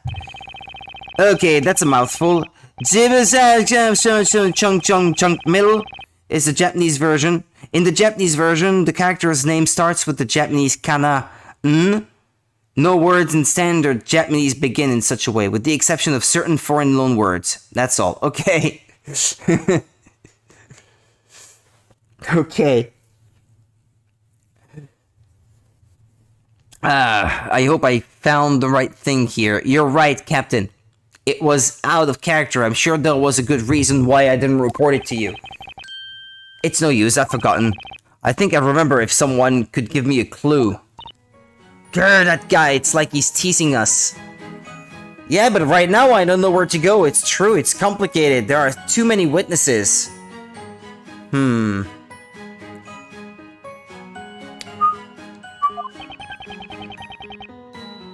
can only hope he remembers what it was.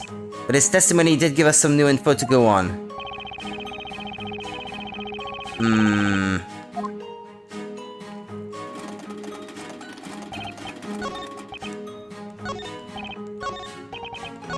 Maybe her could give him the clue he needs.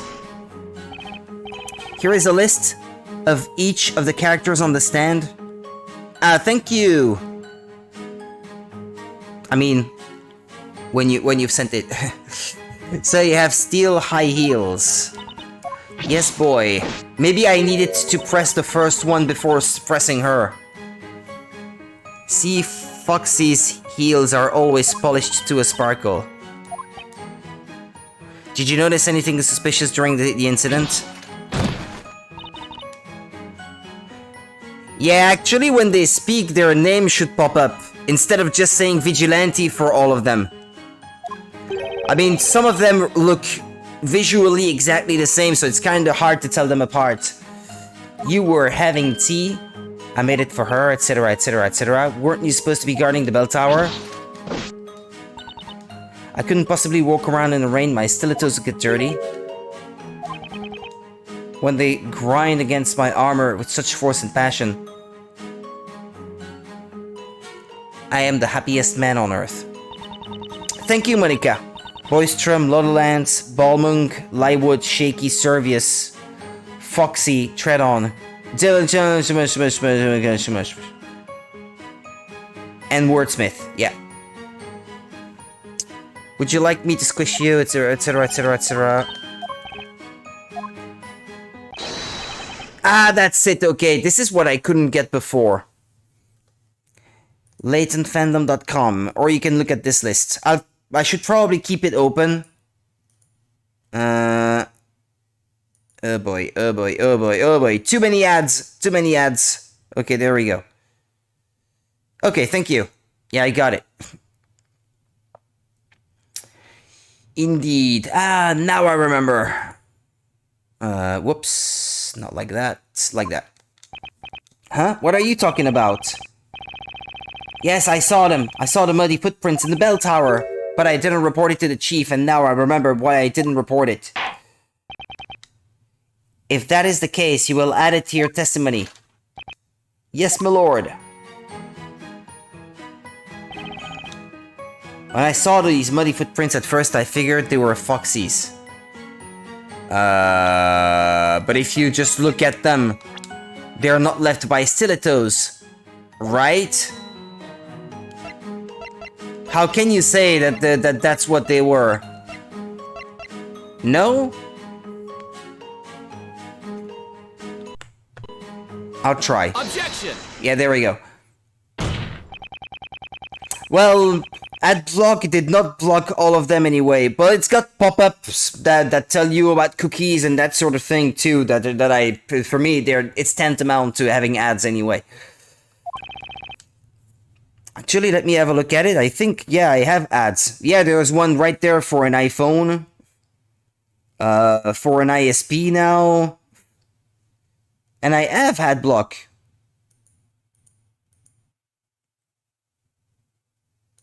And it is active on this website. Although there is an update.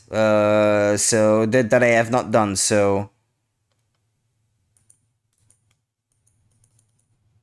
Or, no, it's, if I want to get the premium version. Well, no matter. Okay. In other words, the footprints you saw were stiletto footprints with pointy tips. Yeah, pointy. They were hers for sure. And yet we have a sketch of the footprints as they were found after the incident. Oh, those footprints, they have rounded tips. So you see, Mr. Lywood, your testimony contradicts the evidence. No way. That sketch was drawn by the court illustrator based on how we found the crime scene immediately after the incident. I can guarantee that the sketch is accurate. Well, I saw what I saw. There's no way I was wrong. How can you say that? The reason is pretty simple. If I'd seen footprints like those in the sketch, it wouldn't have occurred to me that they might be Foxy's. Exactly, those are nothing like Foxy's. Sweet Foxy's footprints look like this. This is quite puzzling. Perhaps the defense can explain this contradiction. Only one trail of footprints was found in the bell tower. One of the witnesses claims the footprints had pointy tips. But the court illustrator sketch of the crime scene shows they were rounded. Is the witness's account correct, or is it the sketch that shows the truth? They're both correct, I think. They never cleaned their armor, I guess. Yeah, but then the proof that they were touched by Foxy at one point would be gone, so yeah, lucky I suppose, yeah. Indeed. I'm sure some people like that sort of thing. Both the witness and the sketch are correct, Your Honor. What? Two different types of footprints were observed in the bell tower. Now, if neither party is mistaken, it means that two trails of footprints were left on the stairs. Objection! It's so obvious I shouldn't have to mention it, but if you trust that the sketch presents the facts accurately, there was only one trail left on those steps. You can see it quite clearly. But that means that the other set was wiped away. Actually, it's possible the sketch is showing two traits. If the person walked in the same footprints, yeah. The rounded ones would have covered the pointy ones. Your objection is weak. Yeah, that doesn't sit well with me. Just like Layton. Too weak. Not enough oomph. And how would that be? Let's organize this evening's events on the timeline. Mr. Lywood discovered the footprints soon after the rain stopped. Which means that at that point, someone had already entered the bell tower. Yes, that would be the case. The footprints that were observed then had pointy tips. And then sometime later, another person went up those stairs. But that person left different footprints that had rounded tips. Oh, I think I can see where this is going. I'm glad that you follow, Your Honor. You see, the second person... You would have to do it on purpose, though. To just happen to have walked or stepped on every single one of them perfectly. Covering them flawlessly. Bam, bam, bam, bam, bam, bam, bam, bam, bam. Never mind. I actually really like this judge. Yeah, he's cool. He's okay. What? This explains why only one trail of footprints was left. Objection. Objection. Preposterous. That's just too far-fetched. I gotta agree with her. What makes you say that? Even we can tell. Crap. No TV here, not turning off. Not yet. Even we can tell you that much. There's no way there were two intruders.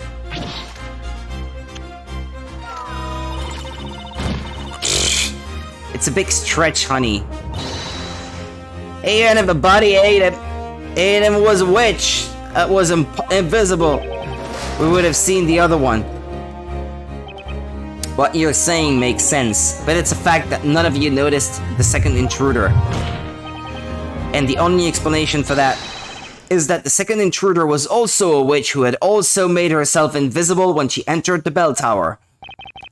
What the heck? Order! Order! Order! There were 2 witches! Objection! Addiction. Ludicrous. Are you honestly suggesting that 2 witches managed to sneak into the bell tower? It may seem ludicrous to you, but you can't say it's not a possibility. It's easy to bat around possibilities, but your theory alone doesn't change anything. Or perhaps you have some proof to support your little story. I don't think I have any. Because we do have proof that Espela Cantabella was in fact in the bell tower at the time of the crime. Well, dependent, I guess.